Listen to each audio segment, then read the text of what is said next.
asalaamaaleykum mbokku téléspectateur Walf TV la voix des sans voix ñu amaat mbégte dalal leen ci seen émission le grand soir comme cela se passe tous les soirs sur les plateaux de Walf TV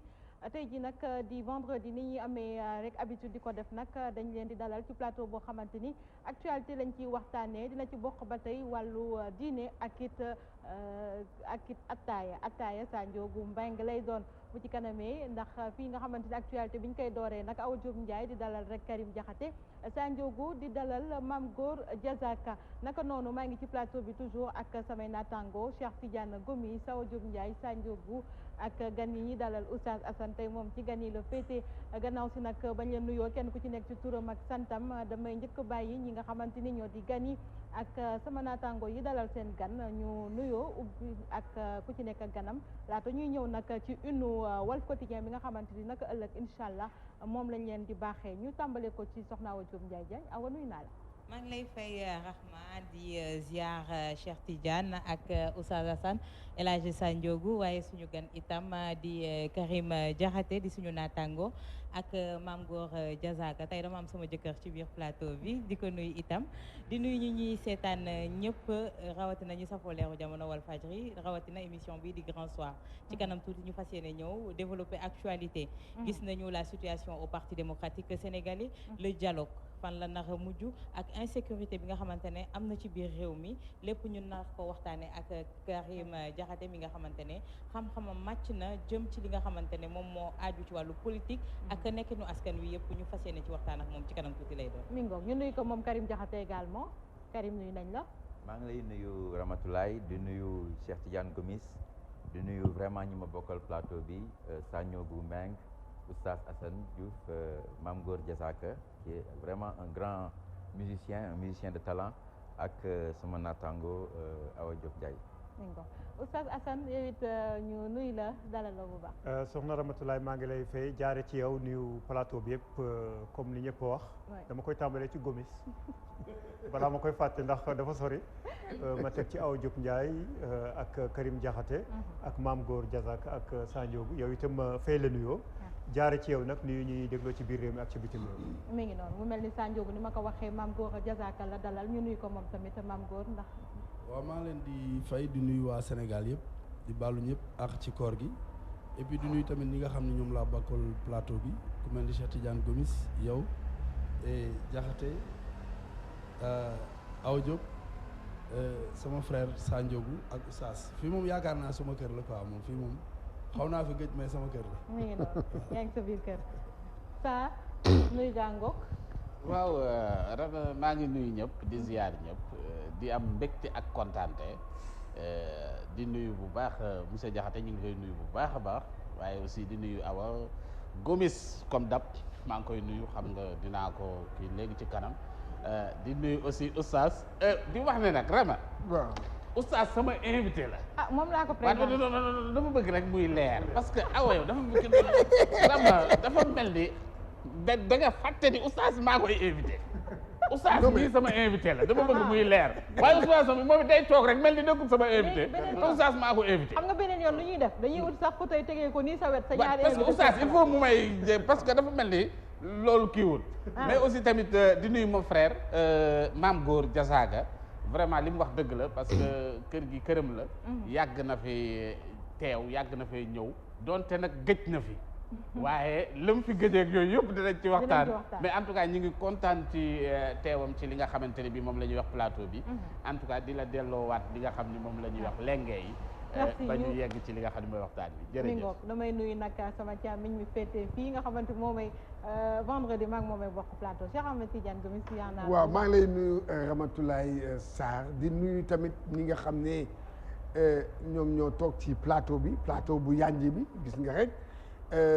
xam ne rek tey jii dinañ ci génne lu amal njëriñ askan wi parce que xoolal ñi toog dégg nga boo gisee suñu confrère bi Diakhaté ñoo toog Mame Gor xam nga moom vraiment day neexal day neexal plateau waaw moom day neexal plateau kon nag moom tey moom dana neex dégg nga sans oublier même Oustaz sax xam nga àjjuma il faut ñu koy dugal ci affaire yi. àjjuma diine bi waaw. waaw di voilà bon di nuyu Sa Ndiogou ma koy naan nag na moytu na parce que tey dama xaw a sama yaram dafa tàng. sa yaram daa tàng waaw. kon ça un homme averti en mooy na moytu lan. non dama bëgg rek nga moytu ma te bàyyi ma toog sama place. Gomis non tey débat bi débat xam-xam la quoi. dama bëgg nga tolloog niveau. ñi nga xam ne ñoo nekk ci plateau bi. te xam ne xam-xama fii génn. d'accord waaw voilà waaw kon leen nag yow tamit. waa xoolal ça va Rama voilà léegi ñu daal di ñëw nag tamit ci li nga xamante ni vendredi bu nekk dañ leen koy baaxee muy kumpa gi xam nga muy loo xamante ni nag fii lañ koy dugal ci boîte bi ngir laaj leen après ana lan moo xamante ni moom moo fi nekk dañ leen koy jox nag léegi nii sax indice bu njëkk bi ñu wax ko dafa bokk ci taarixu réew mi tey jii nag foofu laay yem taarixu réew mi bu ci kanamee tuuti xëy na bu fekkee am na yeneen indice yu ngeen mën a joxaat ñu jox leen ko muy boîte kumpa gi ci kanam tuuti ñu ñëw ci jàll nag ci li nga xamante ni moo di apparition wu ëllëg incha allah bu Walf Quotidien mu ñeel donc demain incha allah di rek parution weekend bi la ñuy wax samedi et dimanche bien sûr ci une bi ngeen koy gis ci petit écran bi moo di concertation nationale un dialogue de sourds le FRN boycotte et s'explique que le pouvoir identifie les personnalités de la commission mu ñeel nag waxtaan yi nga xamante ni njiitu réew mi ngi ko doon sàkku ak kujje politique bi ñu wax nag dialogue de sourds la maanaam waxtaanu ay ñu tëx lañu FRN moom dafa boycotté ba pare di wax lan moo waral muy boycotté pouvoir bi daal di rek identifier personnalité yi nga xamante maanaam teg na loxo ci ñi nga xamante ni ñoom la fas yéene rek jël ngir rek ñu jiite boobu les commissions ba tey ci une Walf Quotidien bi bokk na ci arrêté Ousmane Ngom les éclairages de la Cour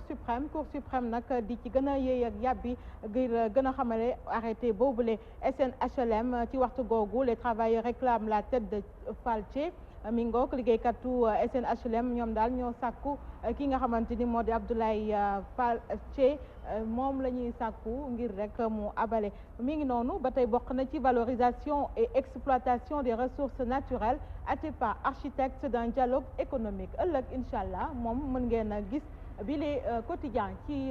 li nga xamante ni moo di kiosque yëpp ngeen gën a mën a xam lan la ñuy waxtaanee ci biir léegi dañuy ñëw rek daal di xuusandi ci biir waxtaan bi.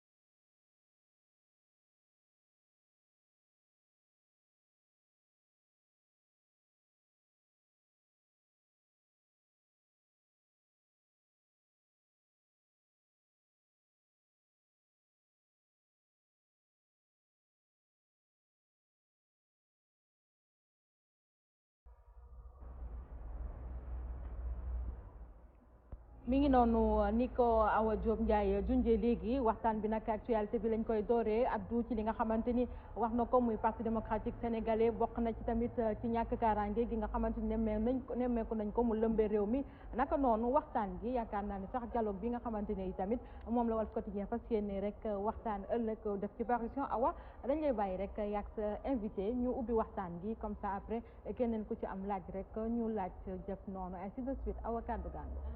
dañ naan Karim invité plateau bi yëpp la voilà ñun ñëpp mun nañu xuus ci débat bi lu yaatoo yaatu ndax macha allah ay borom xam-xam doo nga toog ci plateau bi excepté ki fële si fond ba sama fi ñu bàyyi ci ruq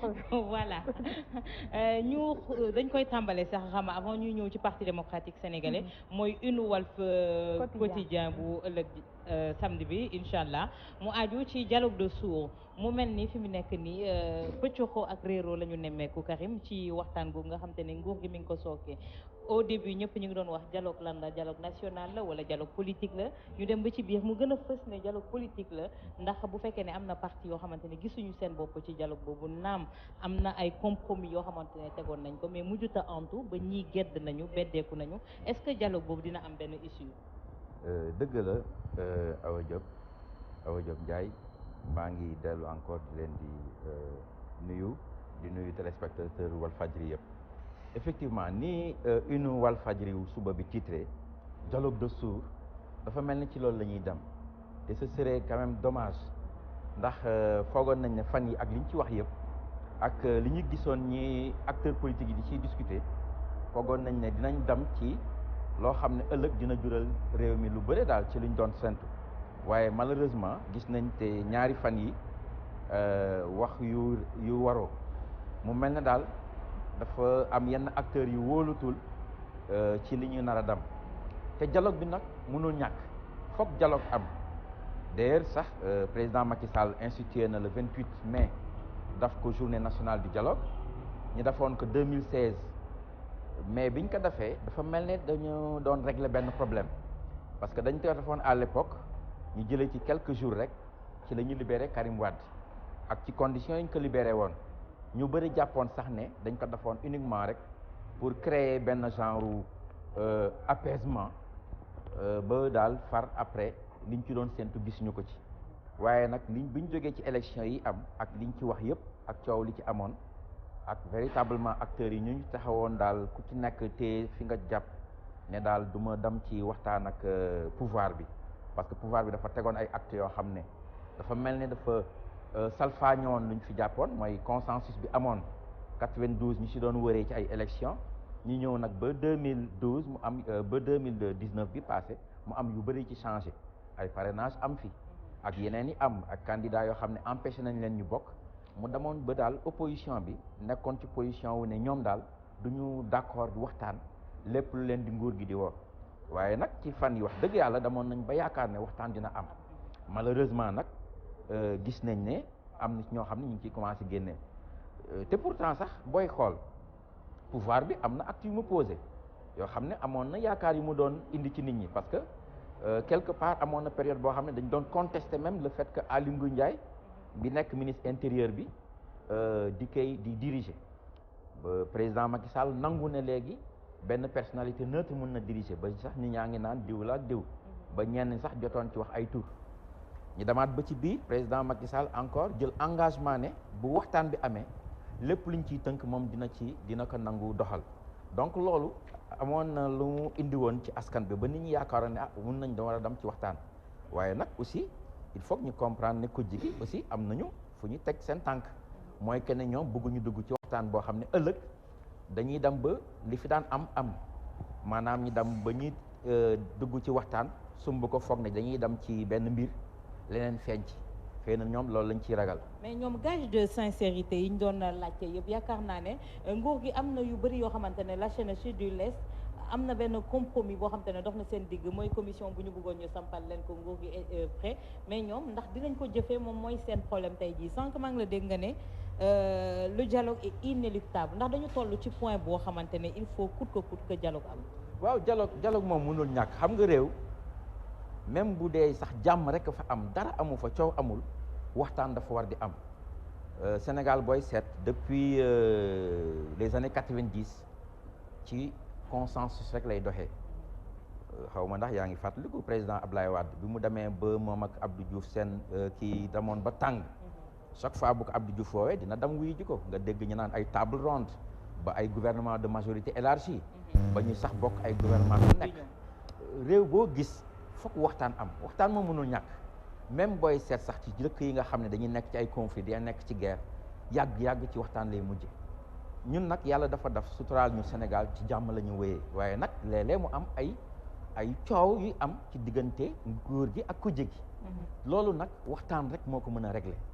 te kujje gi mun nañu comprendre ñu xaw a am benn intransigeance ne daal du ñu waxtaan ci loo xam ne dafa mel ne rek nga dugal sa loxo ci pax boo xam ne xamoo loo ciy fekk am na ay waxtaan yi fi daan woote président Macky Sall wax dëgg yàlla yàgg na di woote waxtaan waaye dafa daan fekk aussi waxtaan yu bëri yu mu daan woote dafay mel ne dafay toog toogaay boo xam ne am na lu mu réglé ba noppi di lay woo di waxtaan ci mbir leneen ñu bëri noonu lañ ko doon jàppee dëgg la du dëgg gis nañ ne opposition bi ku jege ci lu bëre fi ñu doon taxaw aussi kenn mënu leen ci ngàññe parce que dañ leen daan woo ci waxtaan yoo xam ne daanuñu ci gis seen bopp mais waxtaan bii nag di am bu ñu foog ne aussi mbiru ku jege rek la ak nguur gi il faut ñu xam ne force vive yi ci lañ bokk parce que syndicat yi ñoom ñu ngi ci booy seet yenn groupement yi société civile ñi ngi ci société civile mënu ci génn parce que waxtaan goo xam ne ku jege nguur gi rek la presque dialogue de sourds bi journal bi titre moo ci am. mais tey lu tax wax jooju sax ñuy yaakaar ne dialogue politique la parce que depuis lors politique yi rek ñoom ñoo ciy wax on n'a pas encore entendu les syndicats wala société civile comme ni nga ko waxee imprégné wu carrément ci wàllu dialogue boobu moo tax ñu yaakaar ne du doxalinu askan wi mais dialogue politique la au lieu de dialogue national. waaw effectivement mais xam nga dialogue politique la parce que effectivement parti politique yi ñoo ci gën a fés Sénégal booy seet sax ñu bëri dañuy naan dafa mel ne dañu nekk en permanence en kii politique. politique bi moo fi gën a fës mais nañu xam ne aussi askan bi am na feneen fu ñuy xaaree nu ñuy régler seen i mbir ndax ay problème mu sécurité xam naa dinañ ci wax bu ci kanamee ak yeneen ak problème sax de la vie la demande sociale ba nit ñi di xaar te loolu boo ko waxee rek tudd syndicat yi tudd même au niveau des universités lycées yi njàng mi ci mbéy mi yooyu yëpp nekk na autant de questions yu ñu war a wax mais lu tax ku jéggi fës dafa fekk ne li ñu fi toxal yëpp depuis bi président Macky Sall toogee booy xool lu ci ëpp mbiru politique bi moo fi gën a fës jóge nañ ci ay référendum daf nañ fi ay élections législatives ñëw nañu ba ci présidentielle bi ak li mu indi ci coow ci mbiru parrainage ci lu bëri loo xam ne dafa amoon ñi dindi ko mu amoon code consensuel bi amoon en 92 ba ñëpp d'accord ci ñi toog dindi ko indi leneen lu bees donc ku jéggi dafa mel ne ñoom jàpp nañ ne il faut que ñu régler déjà problème yooyu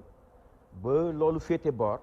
ba ñu delluwaat peut-être ci position initiale ba ñu nekkoon ba nga xam ne confiance bi day am ñu soog a nag wéy ci leneen lu ñu war a discuter.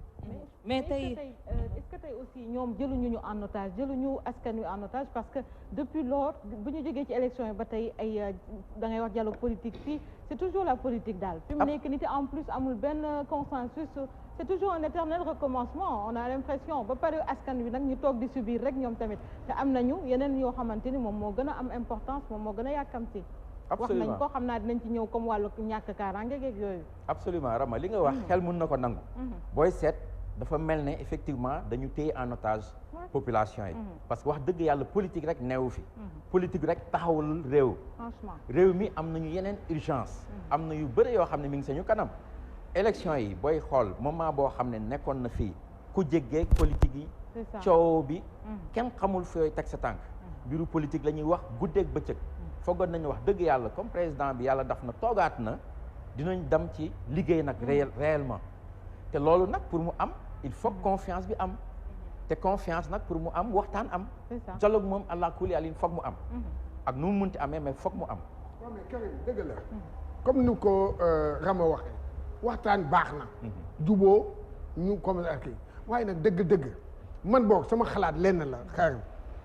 Macky Sall juróomi at presque 1 an yi parce que dem na boo xoolaat 1 an yi parce que jeex na mu ngi ko desee 4 ans est-ce que jotul man dama naa ne fu mu nekk nii dëgg la de dialogue bi waxtaan bi baax na de waaye dëgg man bu ma doon Macky Sall lii sax du ma ci wax ay waxu dialogue xam nga lu may def damay liggéey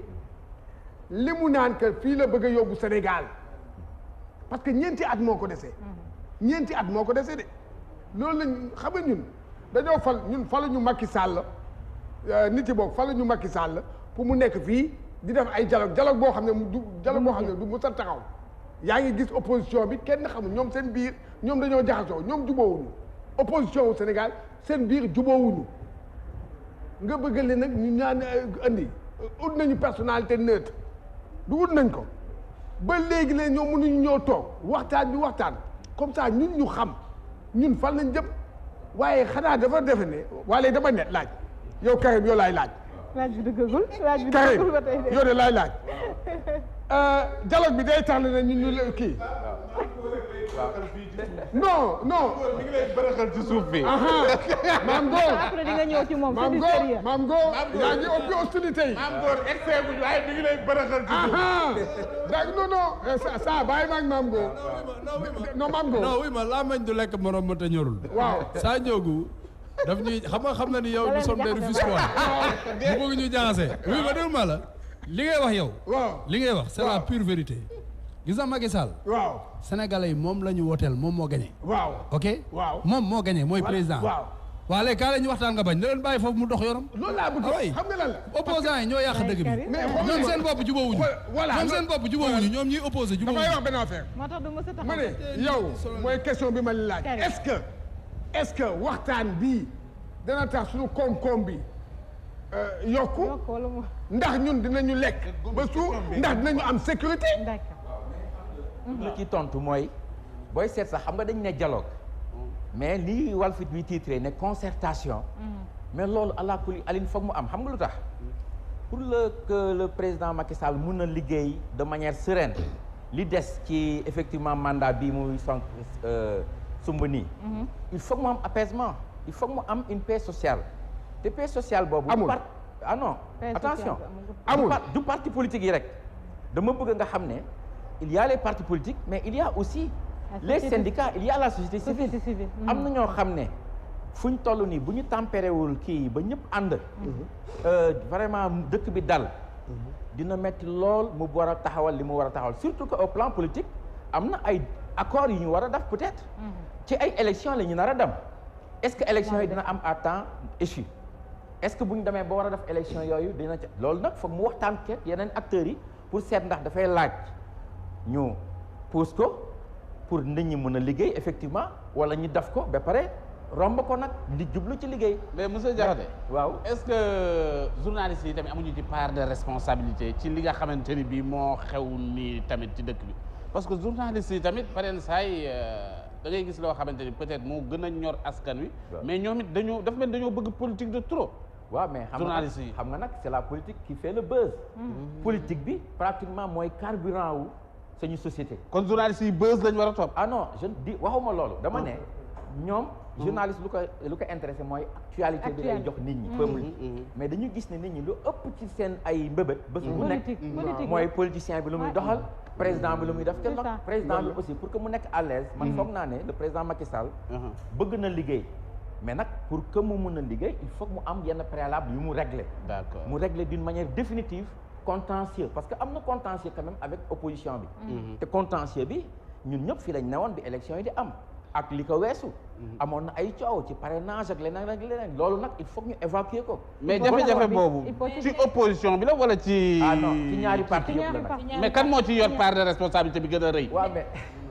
mais tey jii Karim xam nga wax léegi dialogue mais avec qui dialoguer on nous parle de l'opposition mais de quelle opposition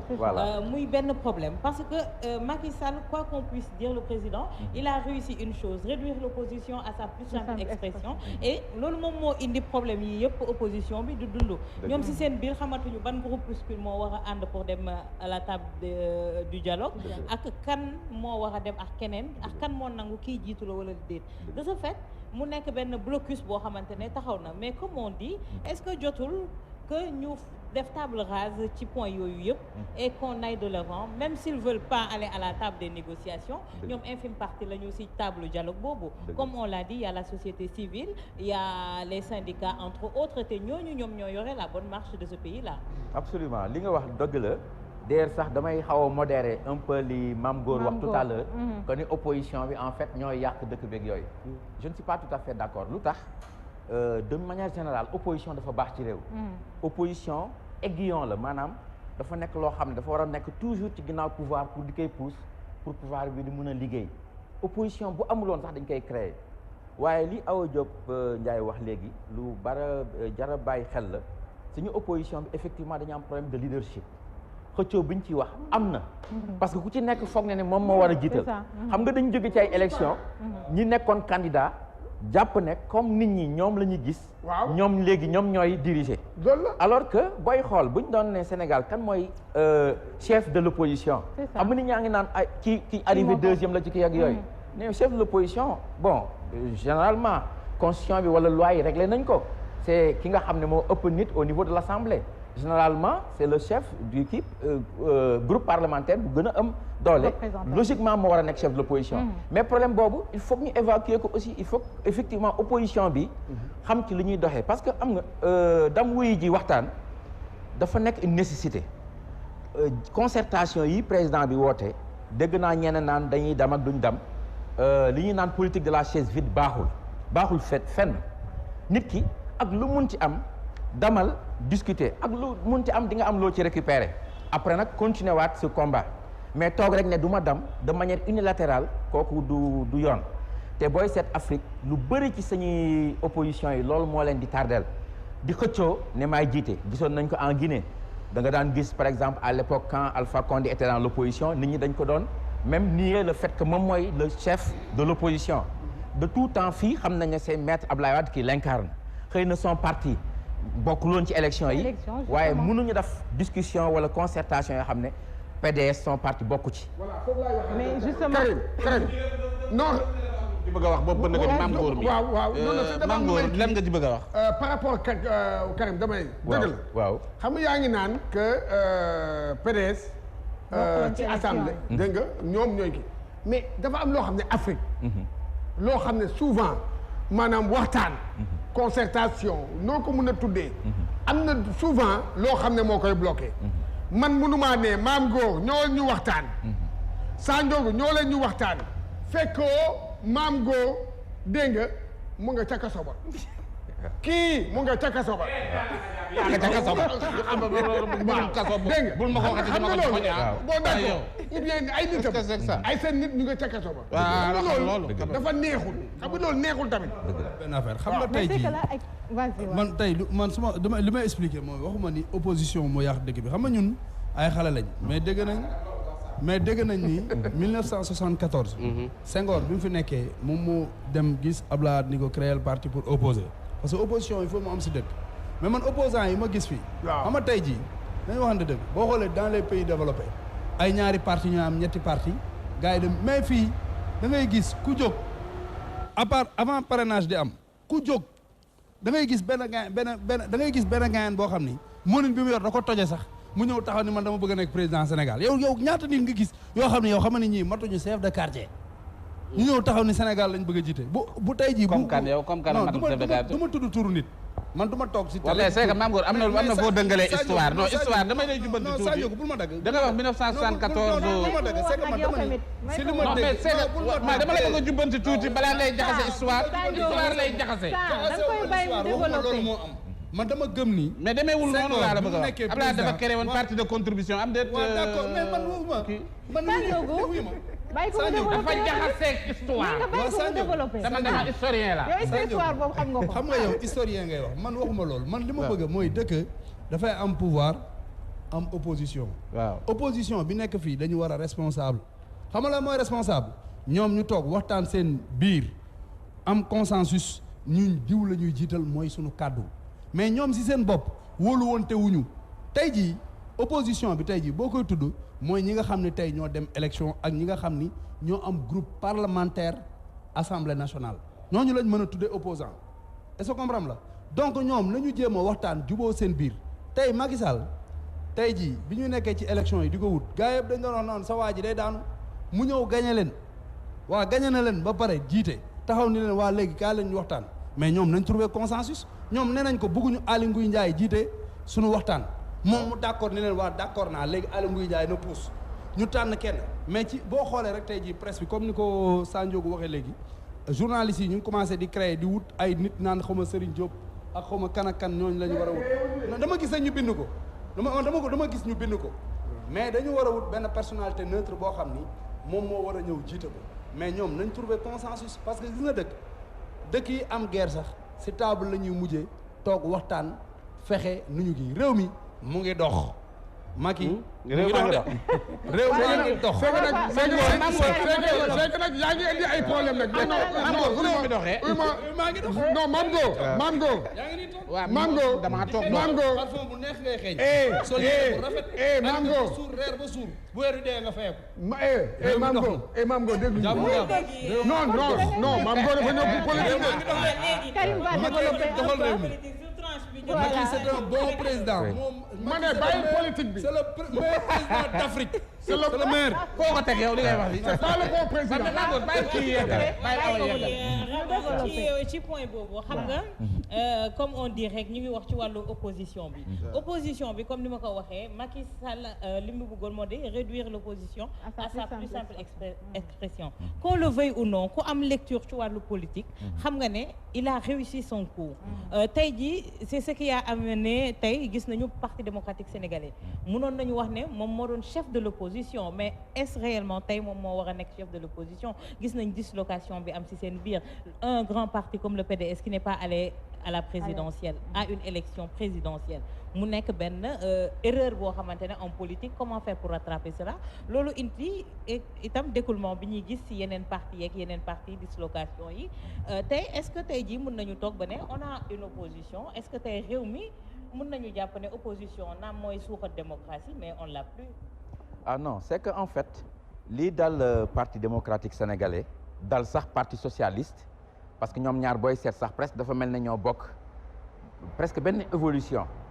bien que kii mi ngi ci mouvance présidentielle. Il y a une légère différence quand même. Il y a une différence certes mais booy xool compte tenu un peu de leur passé seen maanaam seen tarix boo xoolee si fi ñu jaar bu ñu créé ak léegi wax dëgg yàlla nekk na ñoom ñaar parti yi gën a implanté wu ci dëkk bi kenn mënul wax politique gu Sénégal te boole wala ci président Macky Sall bi nga xam ne il a son parti l'APR c'est un produit du parti démocratique sénégalais wala boog jaar na fa ñu bëri aussi ñu nekk ànd ak moom muy Ousmane Tanor Dieng di le président de l'Assemblée nationale Moustapha Niasse ils sont du parti socialiste donc ils ont été donc fait pour Tanor il est du parti socialiste pour Moustapha Niasse fa la jógee donc pour dire que parti démocratique sénégalais dafa nekk ce qu'on appelle à la croisée des chemins dafa dam ba du ma ne fin de cycle mais dam na ba presque épuisé na son temps normal bien que nag bon le président Abdoulaye Wade yàlla na ko yàlla may encore beaucoup d'années nekk na un personnage politique charismatique ba léegi parti bi mi ngi nekk ci moom te ci moom ci kiwam lay wéyee il faut pas penser que dangul kenn aussi justement fa laa bëgg a ñëw fa laa bëgg a ñëw kooku c'est le drame des partis historiques booy seet ci Afrique benn parti bu mel ne ANC African National Congress xam nga ba léegi mi ngi survivre ci ñoom Walter Sisulu ñoom Mandela xam nga ñoom ñëpp jóge nañ fi te parti ba léegi mi ngi nekk en Afrique du Sud di dominer ba léegi quelques jours yi passé rek le président bi lañ ko falaat mais ñëpp gis nañ ne mi ngi dépérir xam nañ ne buñ demee ba ci quelques années dina jeex dina nekk dafay jeex c'est clair c'est évident kooku c'est tout à fait logique parce que ci parti yu mag yooyu dafay am yeneen parti yu ciy nekk dafay am benn genre li ñu naan dafay régénérer wu te loolu daf du ñàkk dafay am li ñu naan alternance générationnelle ay xale ñëw avec d'autres idées bëgg a doxal mais ci contexte Sénégal il faut que aussi ñi bañ a réere mbir benn affaire parti démocratique sénégalais ak lu nit mën a wax yàgg na am ay crise yu mel nii ba nit ñi yaakaar ni jeex na xëy na nag ñi ngi soog a def ci histoire am ci donc man li ma xam une première fois boo xam ne participé wul ci ay élections mais loolu il faut ñu toog ba ci kanam tuuti pour xam njeexital bi ci évolution am mais lu wóor ba wóor mooy ci guddi yi toll njeexital bi ci évolution mu Karim gis nañ ko jamono ji li muy jur gis nañu ne kenn wóolatul ci sa biir ñu bëri retiré wu nañu en politique dem toog di seetaan même waxuñu ne fii la ñu jëm waaw mais loolu am na mais lu tax sànq ma jël parallèle bi avec le parti socialiste mooy que ne bu réeree mbir ne ce sont des partis historiques mooy am na ñoo xam ne ba léegi ñu ngi toog ci biir nit ñi ba léegi ngëm-ngëm gi ñu amoon ci parti yooyu du deñ dañ ko gëm gis nga parti socialiste bi ngay gis nii ñu ngi naan tas naak léegi yooyu bu ëllëgee bu yàlla defoon léegi Khalifa Sall génn ba ñu woote woon ci seen retrouvailles yi ba mu sincère ci ñoom dinañ mën a constituer waat loo xam ne ëllëg. mais mënul nekk kaw PDS. non ko gisee nii. si parce que nee nañu le mal du PDS c'est Karim Wade. waaw mais kooku effectivement benn approche bu nit ñi war a wax la parce que effectivement ñu bëri wax nañ ko. te du ma leen ci ŋàññ parce que effectivement gis nañ ne. évolution bi parti démocratique Sénégal am ci fan yi ci année yi passé depuis bi ñu jëlee Karim Wade daf ko seen candidat ba pare nag nekk ci logique boobu moo leen jural lii PDS ci logique am la nekk il faut aussi que nit ñi mun a comprendre loolu boo nekkee un analyste politique di xool bul jàpp ne ñoom erreur lañu def non ñoom dañ nekk seen logique seen candidat bu ñu ne woon mooy participer ci élection xañ nañ ko participer wul ci ay élections mais leur logique peut être une erreur non ça peut être effectivement une logique malheureusement dramatique mais nag na nga xam ne aussi parti stratégie la da ngay am vision c'est-à-dire que moom la mooy li ma wax am na leader charismatique mais Maître Wade c'est un stratège en politique ak lu nit mën a wax politique jeu d'échec la ñu bëri dañuy dem ba jàpp ne jeex na yàqu na non kii du jógaat mais fu muy jógee dalay bett mais li ma jaaxal dans tout ça Mame Gor moom la wax léegi daan ne réew maa ngi dox dans tout ça. waaw mais kooku nag ana Mame Gor lan tamit yow lan loolu fan nga ko teg aussi réew mépp a ngi ça dépend là kooku moom c'est une appréciation. waaw non c'est un autre problème. xam nga réew mu dox lan laa ko tuddee. oui réew mu dox mooy nit ñaa ngi liggéey di fayeeku par weer. mais du ñëpp de. non yow yaa ngi liggéey yow. waaw waaye am na ñu nekk mais États-Unis mais États-Unis mais soxna si. xoolal couche yeneen ñi nga xam ne ñoo gën a sonn fay tamit. États-Unis boo fa demee États-Unis sori na États-Unis xam nga dama fay dem. yow da man am na mën naa am yaa ngi fay dem. moo ëpp chômeur Sénégal. mais moo ñu ëpp boo ko calculé ci population dama la bëgg expliquer amul benn dëkk ci àddina bi boo xam ni amul chômage. est-ce que comprendre la bëgg expliquer États-Unis sori na non c'est que du ma wax ni côté xam nga réew. dooni fenn doxul man du ma taxaw ni fépp a ngi dox. am na yu doxul. est-ce que comprendre yi doxul nag yooyu buñ ko waree waxtaane mën nañ ko waxtaane parce que man tamit du ma ànd ak nit rek jël samay bët takk ko ni kii moo fi gën. mais dama ni réew mi. li opposition bi di wax ni réew mi doxul. man pour man réew maa ngi dox parce que ñi war a liggéey ñu ngi liggéey. waaw léegi defal naa ma wax la moo tax réew mi doxul. waaw c'est que Mame Ngor mënuñu nekk ci réew moo xam ni ñi yore njàng mi nee nañ ña ngay grève dara baaxut ci ñi yore santé bi mais déglu ma rek ñu yore santé bi may ma ñu yore santé bi nee nañ seen condition yi ñu nekk baaxut ba ña ngay ñaxtu. waaw sécurité amul ci réew mi gis nga ni nga xamante ne bii. da may déglu rek. da nga may déglu rek sécurité. Allemagne barki démb lañ fa rey benn sénégalais. non am rey nit. Allemagne États-Unis ñu wax ko Sénégal réew muy dox dafa am ci lu muy tegu ay base yu muy tegu oustaz. dans les plus grandes démocraties du monde. day am ay crimes. Gomes waxal ak moom parce que. tey état mënul kër gu nekk mu jàppee réew mu dox. loolu du réew mu dox. dama ni état mënul état mënul. bon kër gu nekk ci biir Sénégal. bon Mame Ngor wax nga sa logique. waaw Mame Ngor dëkk yi si àddina bi yëpp am ay crimes. waaw d'accord li am solo mooy police ak gendarmerie non il faut ma yeggali. Mame Ngor débat police Sénégal dama ne technique la ñuy wax dama ni police Sénégal. ñun sunu police Sénégal. dañu aay xam nga aay mooy lan. mooy nga def njombe ci benn temps record. ñu def seen enquête. fexe ba yow mi def njubadi ñun la niip jàpp la. xam nga tey jii am na dëkk yoo xam ne mais police Sénégal tey jii bu ñu aayul woon ñu toog fii di def ay débat. Mame Ngor débat bi moomoo ko nag. Mame Ngor bu fekkoon nee nga. débat bi moomoo ko nag. s'il vous plaît dañuy dégloonte. Mame Ngor bu fekkoon nee nga police Sénégal dañoo aay.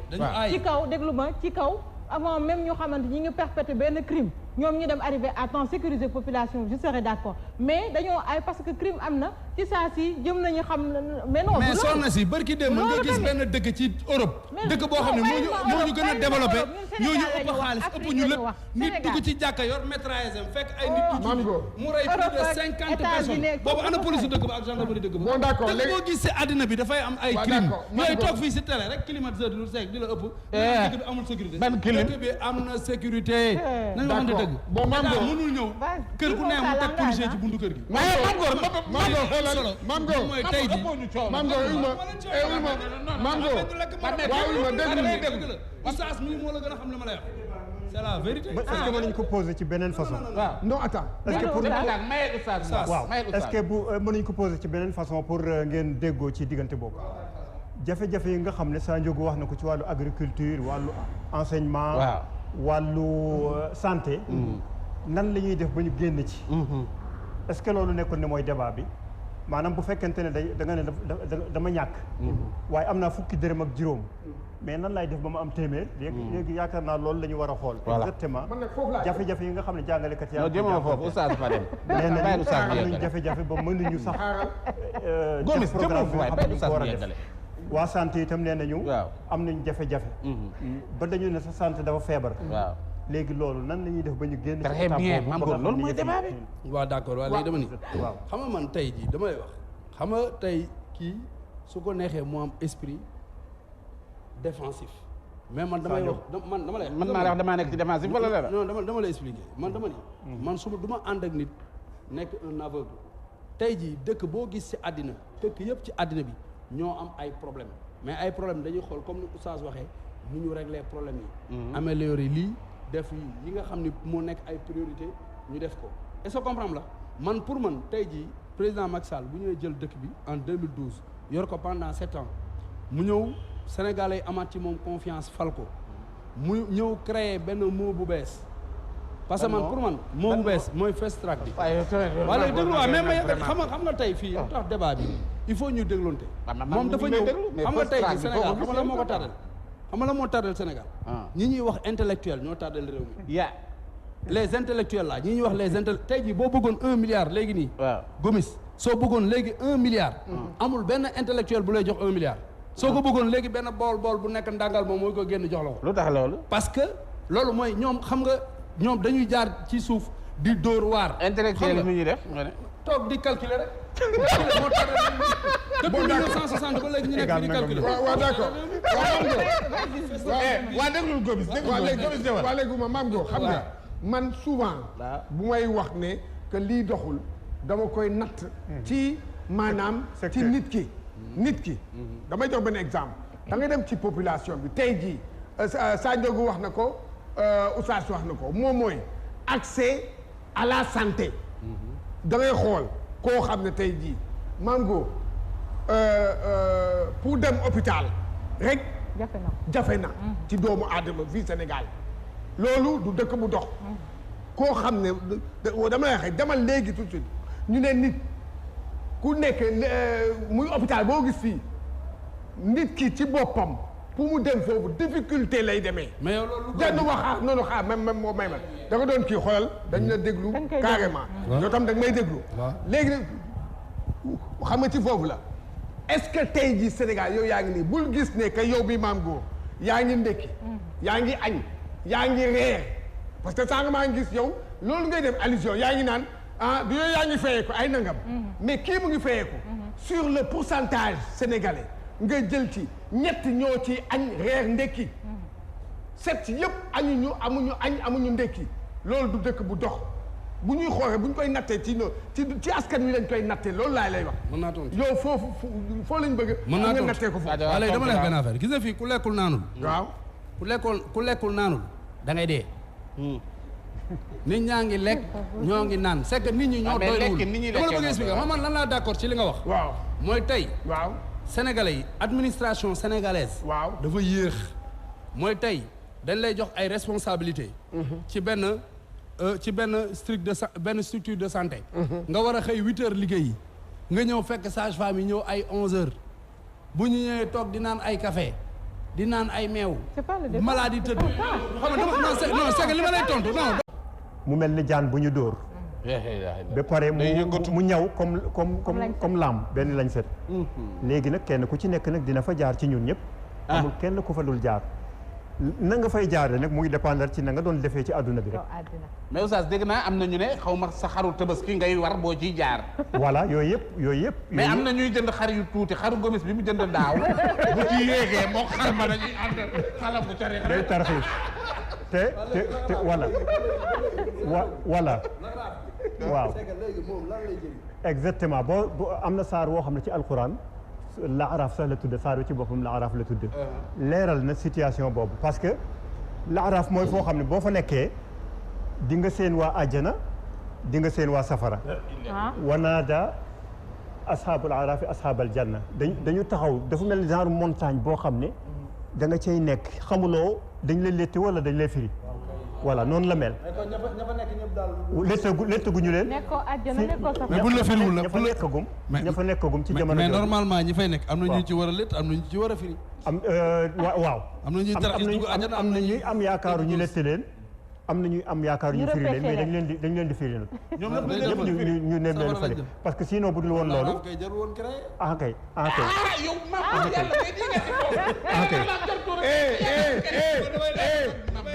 Maam Góor wax nga dëgg. Maam Góor laay àndal. non yow loo xam ne. xaaral ma expliqué la arab. waaw salle d'attente boo xam ne safara la xam nga moom la maa ngi ak Maam Góor. ma ne maa ngi ak Maam Góor. man li ma wax dafa clair dama ne laxaraaf su fekkee ku taxaw laxaraaf rek. waaw safara nga war a dem. waaw ça veut dire que ni laxaraaf safara la. jeex na léegi mais da ngeen déglu Oustaz xam nga. laaraaf ni ko yàlla qualifié ci alquran mooy foo xam ne boo fa taxawee da ngay seen àjjana di seen safara léegi nag ña fay taxaw seen jëfin mooy tax ñu taxaw fa nekkul ñoo xam ne seen yu baax yi lëng na wala ñoo xam ne seen yu bon yi lëng na xam nga dafa am koo xam ne yonent bi sallallahu alayhi wa sallam ñoo xam ne yonent bi dafa ne dañ leen saisir nga xam ne amoon nañu lu baax ba war a dem àjjana mais dafa am beneen jafe-jafe bu feeñaat dem nañu ba yéenu seen saak di war a dem àjjana Abdou Jàmbaar ni ay taxaw leen am na lu des ñu ne lan moo des ñu ne lan moo des mooy ne yaa ngi nii di dem àjjana mais sa mbokk yëpp nga safara est-ce que waslu woon nga ci àq wala déet nga ne wax dëgg yàlla dama ne woon sama yoon nekku ci dama daan dem jàkk ji jóg fajar ndànk dem julli sama yoon nekkul ci kenn ñu ne nag loolu mooy tax ba il faut nga yebbiwaat war a dem war a delluwaat dem safara waaw ngir loolu waaw nga xam ne maalakum la tanaasaroon mooy cas boo xam ne cas ci nit ñi ñoo xam ne waaw cas boo xam ne da ngay ñëw ñu xool la ñu ne yow àjjana ngay jëm nga départ rek ñu ne la am na benn point bu ñu réglé wul ñu dal di la woo bu ñu la wooyee ne la est-ce que yow mi nga xam ne jaamu nga yàlla bay dem àjjana ndax te sa mbokk yëpp ñu nga ñu fële safara yow est-ce que waslu woon nga ci àq est-ce que waslu woon nga ci àq ba waroon mën a tax ba ñu bañ a dugal nga ne man de sama yoon nekku ci woon sama yoon nekku ci woon daanaa jox julli mais ku julliwul sama yoon nekku ñu ne la nag loolu moo tax nag yebbi au lieu ngay dem àjjana da ngay dem yàgg naa romb nit ñi te bu léegi nag ne kenn mënul dégg ndax kii fii oustaz dama la bëgg laaj oustaz dama laaj la damay laaj oustaz mais il faut ngeen déglu il faut yow moom ñee ñoo la gën a mën a tënk yéen ñaar tamit aussi oustaz li ma bëgg a laajte mooy par exemple boo ñu ko ne wasluwoo ci àq ça veut dire par exemple yow boo njabootee nga am sa waa kër nga war a nga jóg nga gisee ñoom ñi ngi toog tëdd par exemple yow fajar gi comme ni mu méttee woon ñu ngi jóg julli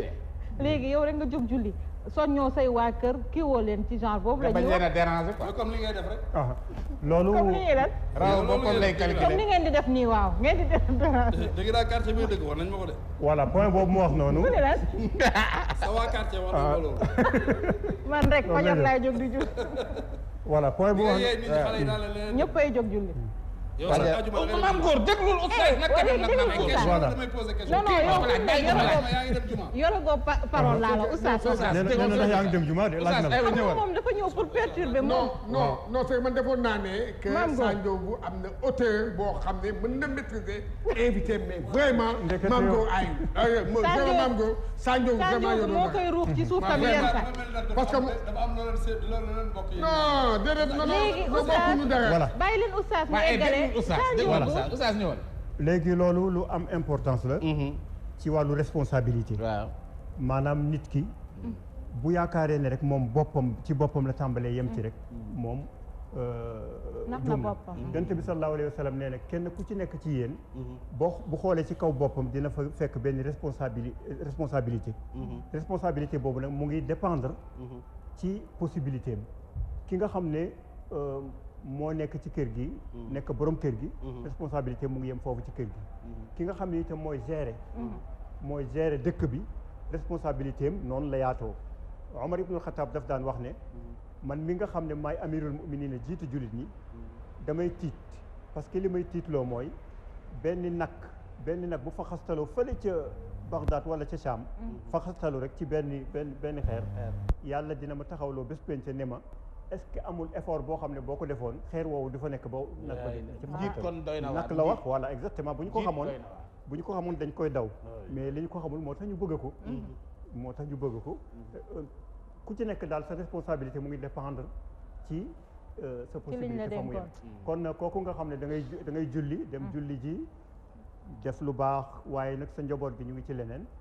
bu boobaa bu bés penca loolu da nga ciy nekk responsable te mën na tax ba nga dëpp waroon dem àjjana bu dee njaboot gu dëgër bopp nga yor na dëgër bopp njaboot bu dëgër bopp njaboot bu dëgëree bopp da ngay jéem a dëgër loxo waaw bu dee ay ponkal lañ nag bu dee ay ponkal lañu xam nga yar li mu laaj am na solo noonu bu dee ay ponkal lañu parce que dafa am ñaar yoo xam ne benn bi la sénégalais bi mën mais mënul beneen bi dafa am lu tudd yar ak lu tudd yor yor moom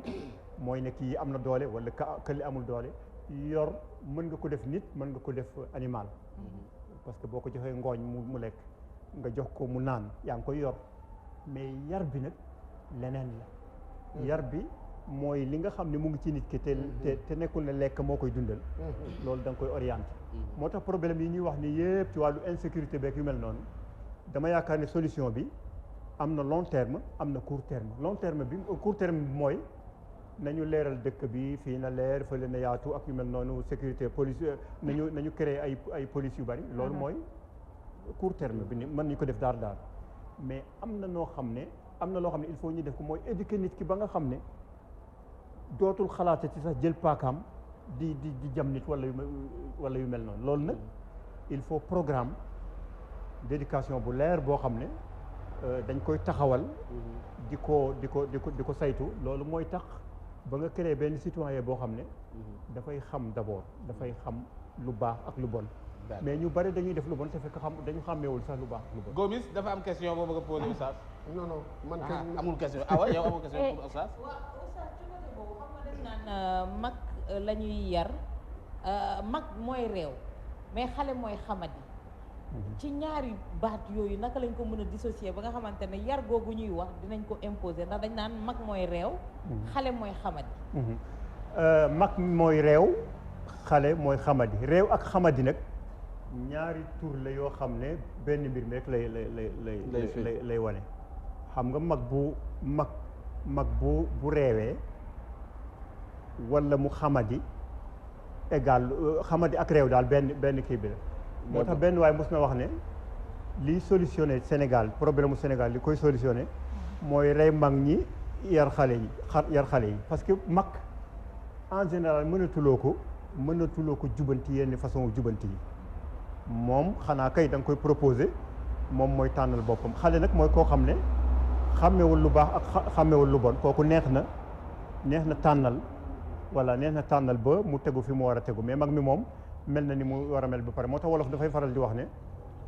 koo xam ne ki nga xam ne balaa nga koy xam fekk sax na sikkim mënatuloo ko changer mënatuloo ko soppi xanaa da nga koy proposer rek bu ko neexee mu def bu ko neexul mu def mais ñaar ñooñu yëpp xamadi ak réew yëpp benn mbir mi la. Oustaz mi ngi woon ci fukki fan yu mujj yi sax. fukki fan yu mujj yi si la ñu tënk laylatul xadr. oui laylatul xadr ndax mën nañoo jàpp ne mooy bés bi nga xamante ne moom lañ doon wër comme ni ko saa doon wax. mais dañuy gis ne dañuy naan bés bi bésu laylatul xadr la beneen bés bi bésu laylatul xadr la wala fukki fan yëpp gis nañu ne ñu bëri dañ koy jàppee fukki fanu laylatul xadr guddi gu jot ñu fanaane koo naafila. laylatul xadr. dafa am borom xam-xam sax yu wax ne mu ngi ci biir weer wi te daf ciy wër léeg-léeg mu nekk premier jour deuxième jour troisième dafa mu ngi ci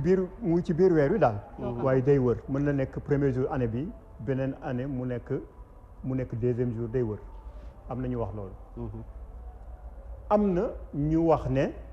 mu ngi ci fukki fan yu mujj yi maanaam da ngay naan ñaar fukki fan yu njëkk yëpp kon jarul ma ko ciy wër parce que nekku ci loolu ma mujjee wax noonu nag moo gën a wér ne mu ngi ci fukki fan yu mujjee parce que yonente bi sallallahu alayhi wa sallam moo ko wax yonente bi mus na ñëw di bëgg a wax gaa yi laylatul qadr fan la nekk après mu fekk am ñuy xuloo yooyu rek histoire ñoom comme Gomis ak Gomis yi dañu bari coow yéen ñu ko xañ yeggale Oustaz waaw comme Gomis ak Sandiogou ni ñuy def rek léegi yonente bi dal di bàyyi loolu mu demaat ba beneen jëmmi jamono mu door a wax ne xarraw laylatul qadri fi l ashri al awaxir min ramadan bu ngeen bëgg a wër weeru ko laylatul qadr na ngeen ko wër ci fukki fan yu mujj yi ci biir fukki fan yooyu encore ñu ne guddi yi nga xam ne dafa tóol maanaam bu fekkente ne 21 wala 21 23 25 27 ba 29 voilà mu nekk yooyu lañ koy wër léegi nag ci biir loolu itam borom xam-xam yi woote waat nañ ci am nañ ñoo xam ne dañu tànn ne nañu ko wër ci alxemes ju tóol ju mujjee ci koor gi ñu jàpp ne foofu la am ñoo xam ne dañ ko fixé ci benn bu tóol ci biir yooyu yëpp muy ñaar fukki fan ak juróom-benn nga xam ne ëllëg mooy ñaar fukki fan ak juróom-ñaar guddik ñaar fukki fan ak juróom-ñaar ñu baree bare foofu lañu ko jàpp ñoom nag dañu sukkandiku ci alxuraan pour wax loolu parce que saaru laylatul qadr xaw ma ndax Gomis mokkal na ko wala déet. inna anzalnaahu fi laylatul qadr. voilà aja waxal Gomis yeggale maa adraka ma booy tu fay def comme Farba Ngom de. maa adraka ma laylatul qadr. muy ñaar laylatul de xayrun min alfi shahr. waaw tanazzalu malaa'ikatu war ruuhu fiihaa. très bien voilà léegi waaw Sa Ndiogou dafa ne mokkal na ko Sa Ndiogou dafa ne laylatul te laylatil la fii laylatil la déglu wax bu njëkk bi waaw bu njëkk bi fii déglu ma yow xoolal am na til yow mbir moomu bu ci dugg yaa ngi dégg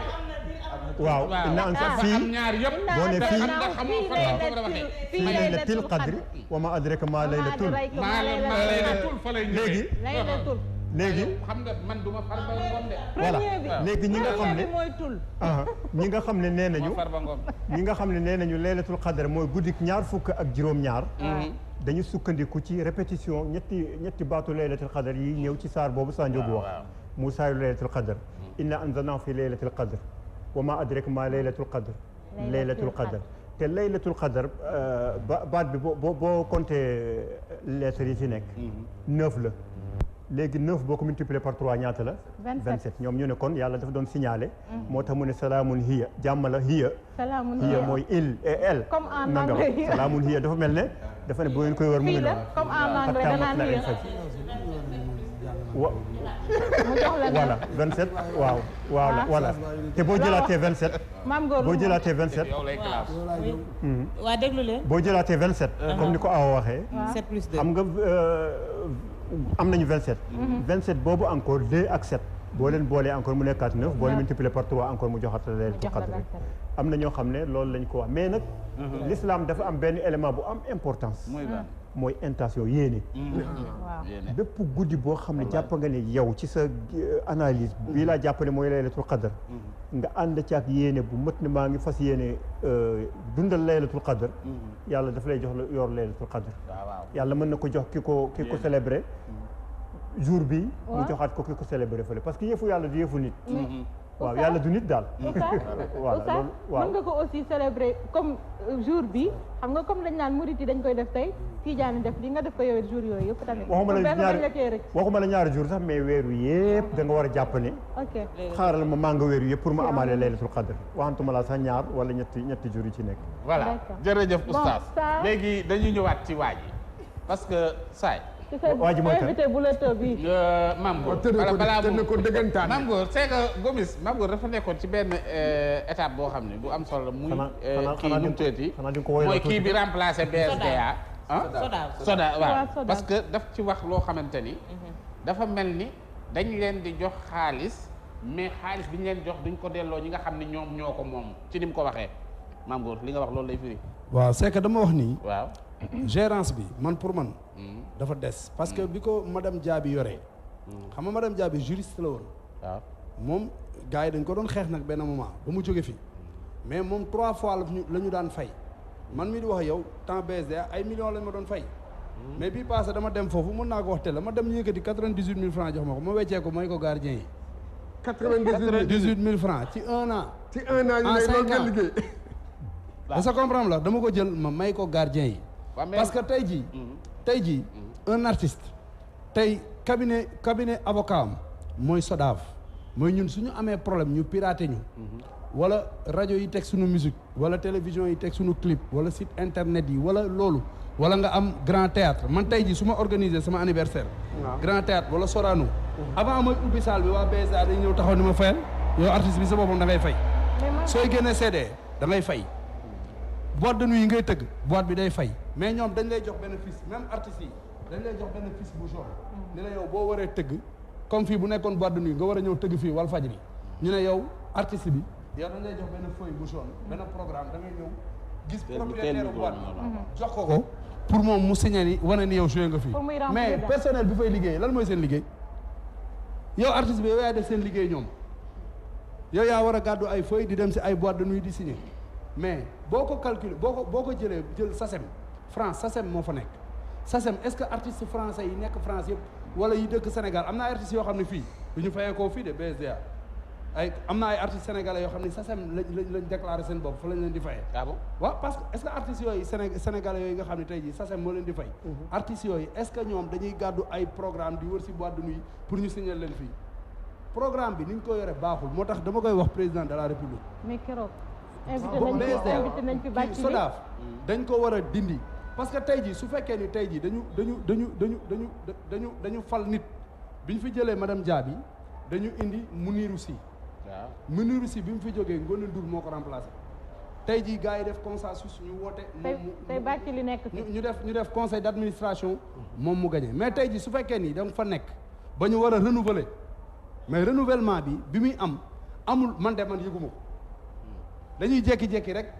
xam nga bind ay lettres. par convocation xool artistes yi nga xam ne peut-être ñoom arrangé nañ leen ñu woo artistes yooyu la ñuy woo. suñ leen woowee xaw ma dañ leen di nuyu mënut xaw ma la leen def artistes yooyu daal la ñuy woo ci pet mais révolutionnaire yi nga xam ne peut-être dañuy taxaw di fëgg taabal bi man yëguma ko parce que man su ma ko léegi conseil da ngay xëy rek ñu ne renouveler nañ bureau bi te c'est pas normal tey artiste man damay taxaw man waxuma la man dama am yërmande su suma ay mbokk ay artistes yoo xam ne te am na artistes yoo xam ne tey dañu décédé bàyyi fi seen njaboot bàyyi fi seen i doom Mame Goor comme que kii mënu la maîtriser ñun dinañ la jéem a maîtriser waaw maîtriser moom mon frère demal Gomis bu ma waxaat ma ko maîtriser Sanjoogu s'il te plaît da ngay déglu nag yow tamit non mais Gomis mun ta wax ne mënu ma ko maîtriser Sanjoogu nag yow it xoolal dimbali ma Gomis laay wax aja ñëwal Sanjoogu xam nga am na renvoi yoo xam naa ne yow pour ba nga nekkee école moom ku ñuy dàqale chaque jour Mame Goor li may wax mooy la fois dernière invité woon nañ fi monsieur Bathily Gomis a ngi fi woon sax et puis il a été clair nee na moom ak SODAV bi wax dëgg yàlla artistes yi amatul leen lenn lu ngeen di plaindre di nga xamante di dafa dànk yow tamit waa déglu rek du dëgg waa d'accord déglu rek waa déglu ba dalal ba déglu ko ba bi yow tamit télévision laa nekkee Sénégal ba léegi c'est pas vrai xam nga fi yi ngay wax expliqué na ko fi ba ne fu mu nekk dañ fay yóbbu comme ça nga xamante ni heure bu ñu tegee son artiste bi loolu yëpp après dañ ko koy reverser d'ailleurs jours yi passé am na xaalis boo xamante débloqué woon nañ ko pour fay même ñi nga xamante ni sax nekkatuñ fi seen famille nekk fi mooy personnes yi nga wax léegi ni dañoo dëddu ñoom également fi mu nekk nii wax dëgg yàlla ñoom c'est dans la transparence la ñuy doxalee kon tey jii même ak artistes yi nga xam ne dañoo feebar jox na fi exemple kenn ko fi feebar xam nga ak loolu yëpp ak taxawaay gi ñu yokkati tamit dama ko ci yokkal nee na tamit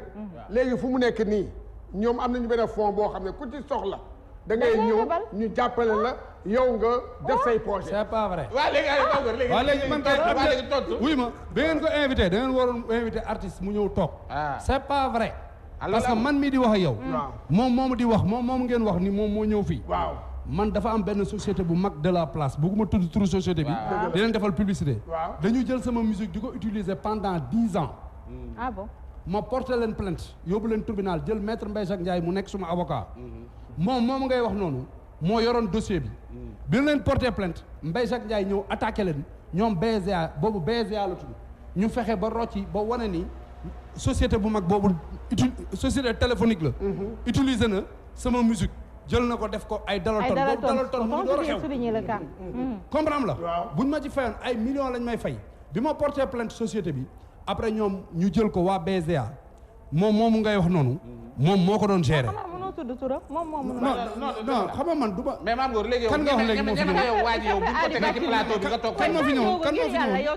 moo fi ñëw Bathily la tudd moom moo fa nekk ak te mu xees voilà Bathily moo yoroon dossier bi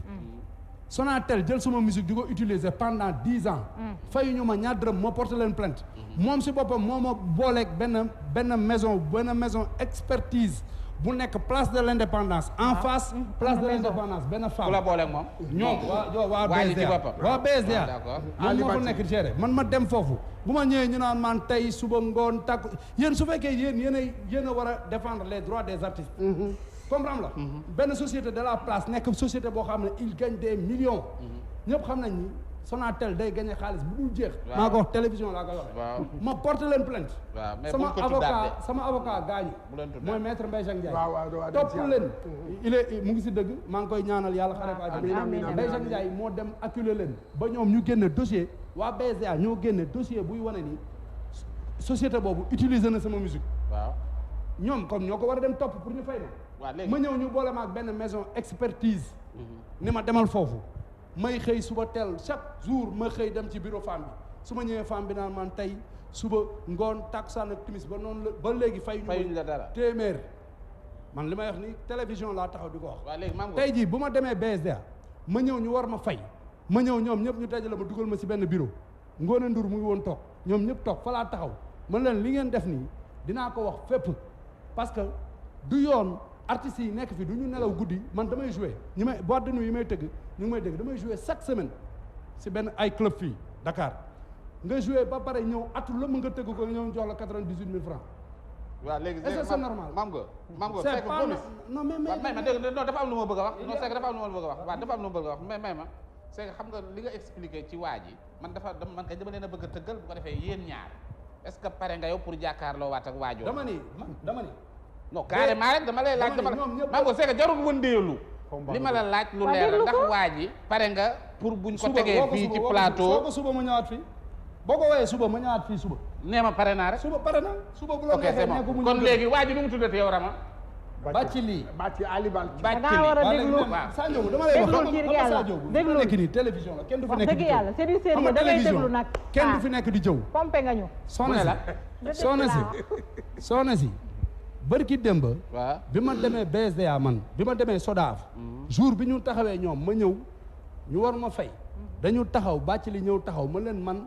je suis pas content parce que mënu ma nekk depuis 10 ans may topp benn société pour ñu fay ma suma xaalis mu naa man non topp nañ ko dugg nañ fii dañee ñu wax nga ñëw ñun la non yow sa fiche yi da nga ko waroon yóbbu ci boîte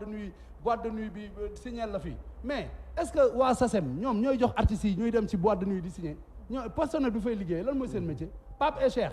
Pape Fall bu groupe Pape et Cheikh bërki démb lañ ko invité fii ci benn plateau télévision laa taxaw di wax mu ne moom bu deewoon sax ñoom bu ñu ñëw dëgg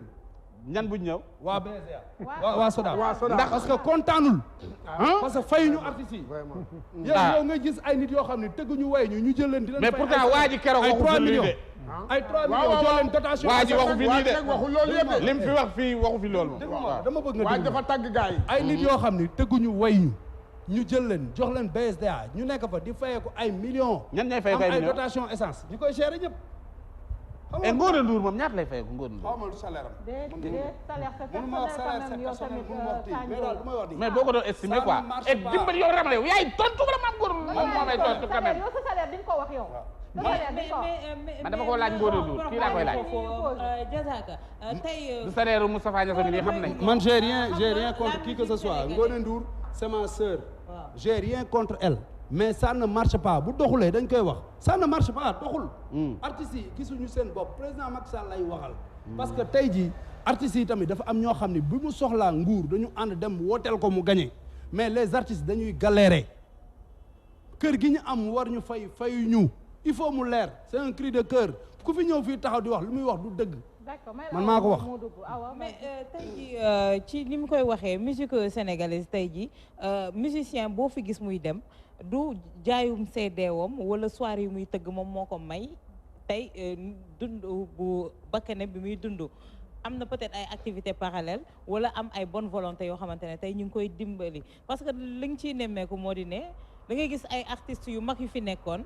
à un moment donné dañuy nekk dans le besoin feebar bëgg faju mu tëleen ñu waxoon ne sampal nañ leen mutuelle boo xam ne moo leen di dimbali ngeen faju nee na ñu sampal nañ leen comme ni nga ko waxee SODAV pour gën a ñoŋal seen nekkin yéen artistes yi est-ce que aussi du yéen à votre niveau vous manquez d'organisation ba nga xamante ne ñi leen war a organiser aussi du ñu mën a xam à qui se fier. xam nga tey jii gars yi ils divisent pour mieux régner tey jii président de la république may na artistes yi 1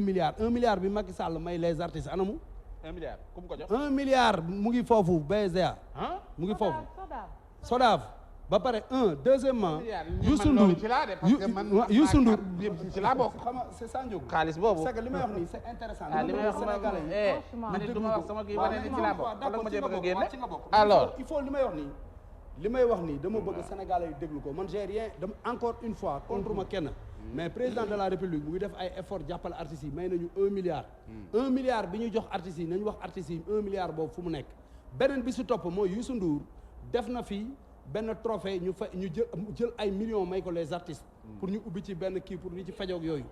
est-ce que comprendre la tey jii loolu dañ ko ciy tirer chapeau parce que Youssou Ndour wane na ni tey jii moom mooy sunu grand frère wane na yoon bi c'est un artiste international guerrier la mu ngi jàppale artistes yi mais tey jii artistes yi gisuñu seen bopp ci SODAV ñi bëri ñi nga xam ni peut-être dañu ànd ak yenn gars yi mooy ñi nga xam ni dañu nekk dans le besoin dañuy soxla dem BCA ñu lebal leen xaalis xam nga man soxla ma ku ma lebal xaalis man buñ ma lebal biscuit soxla ma seen xaalis est-ce que comprendre la mais tamit tey jii nit ñi waruñu wax ni non artiste bi defoon na fi ay temps amoon na ay xaalis affaire yu demee noonu lan moo tax boobu ba léegi tey jii mu non nit koo gis ci àddina dafay dund est-ce que comprendre la même bu gagné ay millions tamit dafay dund mais kër gi nga xam ni dañ ko fi teg dafa am maison de la presse am la maison des artistes mooy SODAV mu am xam nga kii la maison des sapeurs pompiers ku nekk branche yëpp ci àddina bi am na ñoo xam ni ñoo ko jiite est-ce que comprendre la xam nga dafa am aide à la presse mais aide bi président jox artistes yi anamu. artistes yi ngay gis artiste bu jógee fonkale mi ñëw ñu jox la 13000 francs. man gis naa ko. Mame Goor est-ce que nekkul ni yéen. c'est pas normal xam nga comme que ñu ngi leen di lebal xaalis. comme que ñu ngi lebal waaw daa déglu ma rek mais même artistes yi ñu lebal xaalis. est-ce que du fonds yooyu nga wax noonu 1 milliard beeg lii leen Youssou Ndour mayoon nag yenn yi nga xam ne moom la est-ce que ci la ñuy profité di lebal yenn artistes yeeg affaire yooyu tamit est-ce que du xaalis boobu fa la mutuelle parce que xaalis boobu c'était pour un but mais mutuelle boobu pour faju la mutuelle de santé bi def nañ conférence de presse Youssou Ndour ñëw man maa nga fa woon grand bi franchement dañ koy ñaanal yàlla may ko wér ak gudd fan parce que li mu def générosité mënu ko passé mais tey jii il est temps tamit moom mu génn xam nga bien vrai que ni peut-être mën na jàpp ni il est mal placé mais mën na ko def parce que tey jii rakam moom mooy jiite SODAV muy Ngoné mais doxul ça ne marche pas man Ngoné suma xarit la mais doxul te bu doxulee nit ñi dañ ko war a wax est-ce que comprendre parce que musique sénégalaise tamit nañ waxante dëgg fépp foo xam ni affaire culture la rek tey jii dafa mel ni xam nga dañ ko jël jox ko ay nit yoo xam ni xam nga affaire bi daal ça ne marche pas tey jii boo demee Grand Théâtre nga soxla ko nekk un artiste Chine moo ko jox Sénégal may ñu ko dañ la koy louer ay 3 millions 4 millions 500 est-ce que comprendre la ñu ne Grand Théâtre 1800 places lay jël ñoom 200 places yi dañ koy jël tuddee ko servitude. yow Mame Goor est-ce que yow bi nga jëlee Grand Théâtre perte boo fa dee tëgg concert bu minuit jotee ñu wàcce rideau yi. te tey jii boo ñëwee war fa jouer concert nga war a man Grand Théâtre jouer gu ma fa man parce que man. non kon bul faisee wóorul de parce que non man dama lay man xam fan laay tëgg. waaw yi ma def yëpp Sorano laa ko defee parce que Sorano benn salle mythique la. 1200 places ak 1800 parce que ñee 200 places yi dañ koy jël tuddee ko servitude donc 1600 places lañ la jox 400 la ak 1200 te Sorano soo ko feesalee 1200 places assises couloir yi bu ñu ci taxawee am nga 1500 places donc man je préfère jouer Sorano que jouer foofu léegi yow ñoom ñu wàcce rideau yi à 23h comme minuit ñu tëj rëbi ñu kii bii passé maa ngi seetaan Daba Sey mu ngi koy kaas keroog ñu invité ko un artiste comme Alioune Mbaye Nder ñëw kaw scène bi commencé diwoog moom ñu tëj rideau yi mais artiste bi sax war nañ ko rus ak lu mu defal Sénégal ak lu mu def ci musique sénégalaise donc dafa ñaaw dañuy toroxal artistes yi artistes yi nag tey jii man maa koy déclenché artistes yi bi nga xam ne tey jii nu SODAV doxee neexu la bu la neexee ñëwal nga seet si ma parce que man dëgg la Youssou Ndour man suma xarit la dama koy wax ca kaw. Mame Goor da ngay matt di ëff. non dama lay vraiment non mais non ngay def nii mooy da ngay matt di ëff quoi. xam nga yow waaw mais c'est que non bu ko yor tamit rakam moo ko yor. waaw non ni doxul wax nga loolu. ça ne marche pas. waaw mais bàyyil xoolal yow Mame Goor xam boo bëggee régler problème doo ñëw daal ne lii doxul Ngoné Ndour sama xarit la Youssou Ndour vraiment man ñu ngi koy sant di ko gërëm waaye nag nañ xam ne affaire bi doxul yow da ngay matt di ëpp quoi. non c'est que affaire bi booy wax da ngay wax mbir mi jaar ci digg bi mu leer xam na laa bëgg mais yaa ngi wëndeelu quoi. c'est que man defuma théâtre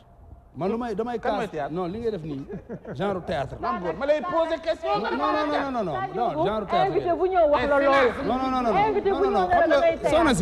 soxna si xam nga li may wax nii c'est l'avenir des artistes. ñun dañu am kër. kii dafa nekk comédien. comédien Gomis man li may wax nii c'est intérêt xam nga ñun dañu am kër. c'est l'avenir artiste yëpp da ngay théâtre. maa ngi jégalu. bu ma laaj sama question. sérieux nga def na ay théâtre. maa ngi jégalu avenir artiste yëpp mu ngi nekk ci SODAV. donc nag tey jii bu fekkee dañ ko gérer kii jiite réew mi ñëw yëkkati 1 milliard du xaalis bu ndaw. may ko les artistes pour jàppale ñu soutenir ñu. donc ñi koy jiite artistes yi nga xam ne ñoo nekk ci kii bi da ngay invité Pape Fall bu groupe Pape et Cheikh woo ko nga invité ko fii moom keroog dafa ni moom bu deewee xam nga dee moom c'est l'extrême. mu ne man su ma deewee. waa BSDA waa SODAV bu ñu fa ñëw. kon kontaanul ci ñoom. il n'est pas content. donc man mii di wax ak yow man Mame Goor je suis pas content. te am na sama junniy morom yu mel ni ma mais boo demee fekk benn waykat boo xaw a siburu nga ñëw yëkkati benn 200 000 300 000 may ko ay mbokkam dañ lay sant parce que yaakaar Ali Bathily bi fii bi mu koy wax laajal kii dama ko ne ma ne ko li ngay wax nii est-ce que wóor mu ne yéen ñëpp kontaan ngeen man kontaanu ma yéen ñëpp kontaan ngeen du dëgg loolu moom quoi fii waa ji waxeewu ko nii nga ko waxee problème bi problème de structure bi nga xamante ne moom ngeen di taxawal parce que BSDA moo fi nekkoon on a vu que amoon na ay couac ñu dindi ko teg SODAV tey jii SODAV tey yéen a ngi koy décrier est-ce que du canevas yi ngeen teg wala structure yi ngeen teg moom moo doonul structure yu mën a doxal suñu musique parce que musique sénégalaise qu'on le veuille ou non doxul parce que tey jaayatu leen CD seen ay spectacle mooy loolu festival Sénégal di Sénégal ni mu toll amul festival bu mag bu fi am festival la am festival de jazz te bërki dem bi mu amee dañ fa dem di leen laaj 9 millions de francs 9 millions de francs lañ leen doon laaj pour annuler te benn festival la Sénégal am muy festival musical léegi perdre na festival de jazz est-ce que comprendre la tey jii boo leen di invité ku nekk foofu ku nekk droit d'auteur da ngeen di invité un artiste engagé mu ñëw toog koo xam ni xam nga tey jii xam nga comme ni ñuy wax gémmañ buy naa ci du wax jàmm mais tamit ku yor ay rango ñuy jooy nga war a yor weccit boo ko may boo ko naxee yor biberon boo ko naxee day sax biberon bi noppi mais tey jii xam nga lu ma la mais ñoom bu ñu ñëwee taxaw di wax naan ay artistes bu xawma diw dafa feebar ñun ñoo ko fajuñu kenn artistes yi tey jii ñi ci am problème man je connais beaucoup de gens yoo xam ni tey artiste bu yéegee Ndiaga Ndiaye ñu ne lu tax mu yéeg ko non tey jii boo génnee léegi dajek artiste bu siiw mu yéeg Ndiaga Ndiaye ngeen waaye mais diw laa dajal Ndiaga Ndiaye léegi lu tax amul oto est-ce que comprendre la artiste tey jii bu weer dee fayul këram borom propriétaire u kër gi ñëw génne ko bu subaa mooy nekk à la une ci site internet yëpp ak presse bi yëpp te pourtant artiste bi nit la mais benn kër lañ am muy SODAV kër gi war ñu fay waaw bu ñu fayulee yow fooy jëlee xaalis soyons logique doxul ça ne marche pas voilà ça ne marche pas coach on va changer coach s'il te plaît yow tam nga loolu nga liggéey tamit yow tamit non du liggéeyoo loolu non loolu du liggéey xam nga nan ngay fayee ko waaw mooy artiste bi bu la ëpp xaalis moo la ëpp lu muy joué man xam nga ñoom lan lañ kaas waaw dañ ni ma yow xam nañ ni yaa ngi joué at bi yëpp da ngay tëgg parce que man ñi may déglu di ma xam man su may joué dama yónnee gars yi SMS dañ koy gis damay joué année bi yëpp damay joué dëgg la waaw est-ce que comprendre la da laa yónnee ba nga ne dëgg la non daf ma koy envoyé dama ko koy envoyé yow mosoo dem non yow noppi yow moom noppi xam nga c'est que ñoom joué bi nekkul pour yow da nga joué mu am nit wala amul li am spectacle bi la léegi ñoom li ñu ma riposté xam nga lan la may laaj ñu ne ma non yow boo demee war a joué ci boîte bi dafa am benn feuille boo xam ne ñoom ñoo la koy jox yow da nga ko war a yóbbu ci propriétaire boîte bi pour propriétaire boîte bi mën leen yéen léegi lan mooy seen liggéey yéen léegi man damay def sama liggéey defal leen seen liggéey yéen yow loolu lañ lay kiyee ñoom dama ni waaw non Mame Gor dafa informel c'est que loolu genre non da nga informel li nga wax ni mooy yow àndoog jamono loolu dëgg la parce que da nga war a yóbbu ki fiche yooyu ci lañ lay fay ci la ñuy basé foofu dafa am personnel bu fay liggéey mais nag Mame Gor fay ko salaire nga def ñi fay liggéey artistes yi leen di fay mais ñoo ëpp artiste xaalis Sadio wax na ko dëgg Sadio wax na ko xam nga lan la dafa am loi bu ñu teg da nga ciy ànd non règlement la ñu teg non du règlement yow na nga jël sa kayit bi dem jox ko loolu la ñu wax da nga ciy d'accord boo ci d'accord ñu fay la mais Gomis dama lay wax benn affaire il faut ñu waxtaan Gomis yow dama la yàgg a seetaan waaw di xool lu ngay réactionné waaw xam nga ñun daf lay dëpp li ñu dëppuma la non c'est dañuy waxtaan xam nga la ñun ay artistes la ñu ñun ci droit d'auteur yi ñuy am ñoom ci la ñuy fayeeku ñoom personnel ba fay liggéeyee ñun ñoo leen di fay te ñoom ñoo ñëpp xaalis est-ce que xam nga yow nga mu ngi mel ni nga am sa employé di ko liggéey loo employé ba lépp xaalis léegi yow moom yow yaay def sa liggéey waaw yow yaay dugg studio way yaay way mais ñoom ñoo lépp xaalis yaay wut sa contrat dem tëgg contrat bi ba pare jël seen feuille yóbbu ko ca boîte ba signé leen waa dëgg la dañuy liggéey dañuy tëdd di nelaw ba ngoon non après ñu récupéré xaalis bi fay la est-ce que xamal ma mais man du ma ko def dama koy dénoncer loolu du yoon parce que boo demee SACEM am na ay artistes yu léegi nu ñu def ba jox la 80 000 yi am non yow question loolu yow xamoo ñoom dañuy dem ci boîte bi dañuy wër si boîte bi bu fayul droit d'auteur dañ koy tëj waaw mais ñoom jox lañ la 80 000 dama ni ku daan fay ay millions waaw nga ñëw ñu yëkkati 80 000 jox dama la ko expliquer c'est que il faut nit ñi comprendre ni tey jii ñoom dañuy bëgg artiste bi def liggéeyam def waa léegi ñoom dañuy xëy croiser les bras ba ngoon la bëgg a laaj yow nga ni Sorano nga choisir pour jouer foofu te man ni da nga choisir nee na Sorano pour jouer fa Grand Théâtre lan la da nga koo mënul feesal wala waaye bàyyi ma waay déet du ma la bàyyi koo gis soxna si dama la bëgg expliquer koo gis mu feesal Sorano rek mun na feesal Grand Théâtre dama la koy wax tey kii Awa Diom Ndiaye mi non soxna si dama may déglu moo la man lu may wax man du ma taxaw fii si télé bi bëgg a buzz wala dara di fen man du ma fen dëgg laay wax man suma anniversaire soo fa ñëwee li nekkoon si mbedd mi moo gën a bari nekk si biir xam nga place bi xam nga si biir 1200 places lay jël si biti amoon na plus de 1000 yu duggul Sorano kon xam nga ni kon loolu 2000 personnes xajuñu Grand Théâtre mais c'est kon coowum jasakalisé boobu xaw non loolu du affaire Sorano loolu concert bu ma waroon a jouer la ñu annulé ko concert bi amul ma dem foire ba war a jouer concert bi ñëw fekk fa waa Tëngéej ju jël ay njaga njaay ñëw dugg booy Tëngéej ji ni ma ñun ñëw nañ ba fii concert bi dañ ko annulé mais ñun au moins xanaa di ñu woyal benn way ma yéeg si kaw scène bi ni leen bàyyil ma woyal leen benn way parce que man Tëngéej laa dëkk te concert bi amul concert bi dégg nga la concert bi dañ fa teg sono sono boo xam ne Mame Goor buñ tegee sono non Mame Goor wax yéen wut maanaa Sanjogu xam nga yow Rama man ma gis faay ci question bi muy répondre yow gisoo faay bi ngay nelaw doo bàyyi ma exploité ko nga bëgg maa teg waaye yow ngaa gis faay bi ngay nelaw non de Mame Goor waaye defal daan li nga wax moo mënta nekk mënoo ñëw concert bi ñu ne amul ay booy jóge Tëngéej lu mat ay 10 booy 20 nga bëgg a taxaw ne da nga leen di wayal loolu mënta nekk Mame Goor quand même waaw léegi mën naa wax voilà léegi waxal Rama faay baa ngi noonu xam nga foire bi depuis 10 ans xuma 15 ans nii man chaque année damay def concert foofu musuma fa def concert bu doxul Sénégal télé laa nekk ñëpp ak may seetaan chaque année dama koy def léegi TFM ñoo ko doon organiser ñu woo ma téléphone ni ma yaa war a jouer ñu woo ma comme ñu woo ma vendredi ñu ne ma yaay jouer lundi yaay jouer mardi léegi bi ñu ne ma yow yaay jouer mardi j'ai 4 jours pour jouer man saa yu ma fa waree jouer ñiy jóge Tëngéej dama leen di may ay car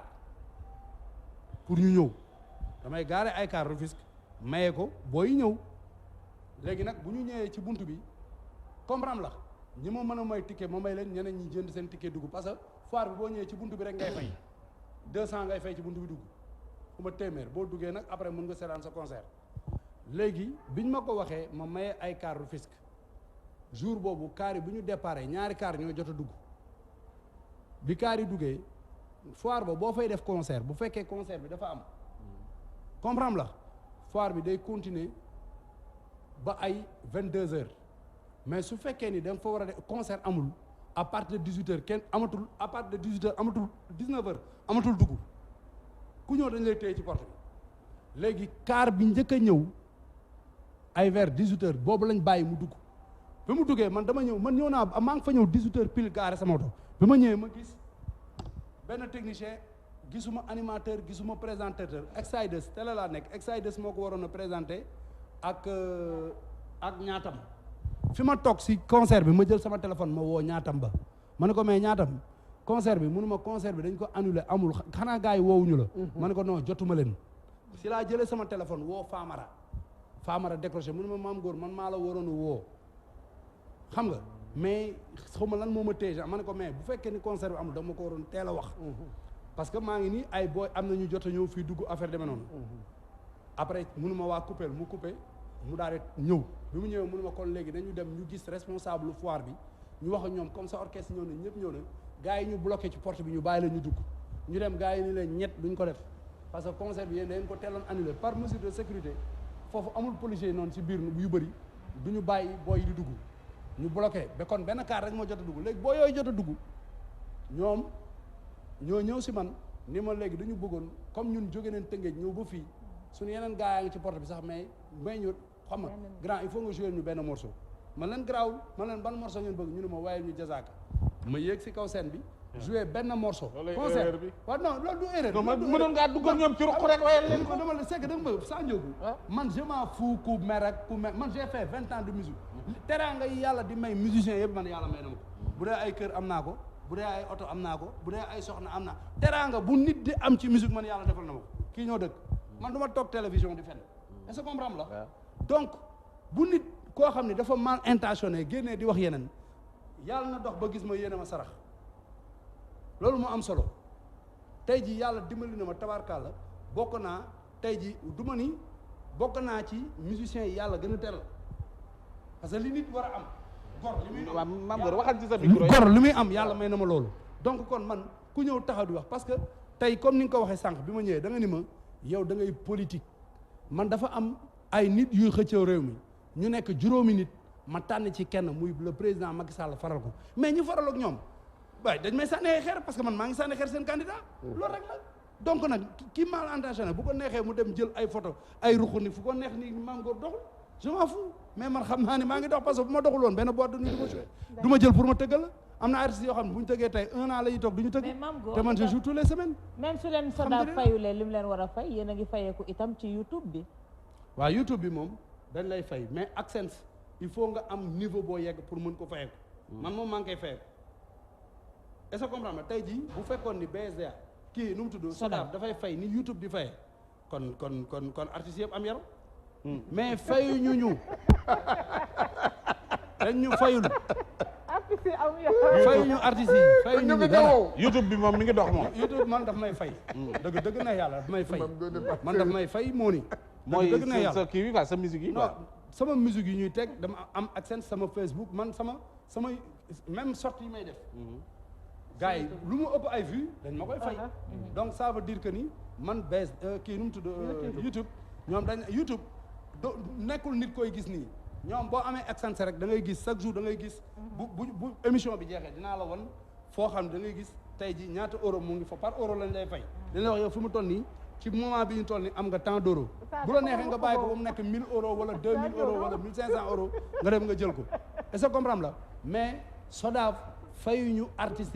yi fi jeex yëpp feebar ñoom ñoo tax ñu feebar. voilà Rama question boobu Modou Fall moo ko envoyé quoi ne YouTube ñu ngi fay artistes ça veut dire que Modou Fall mi ngi seetaan. lan mooy Modou Fall. Modou Fall technicien fii ci kër gi. parce que Modou Fall wax na dëgg parce que dafa xam naa dafa calculer li nga am ci YouTube. waaw non man moom ñu ngi may fay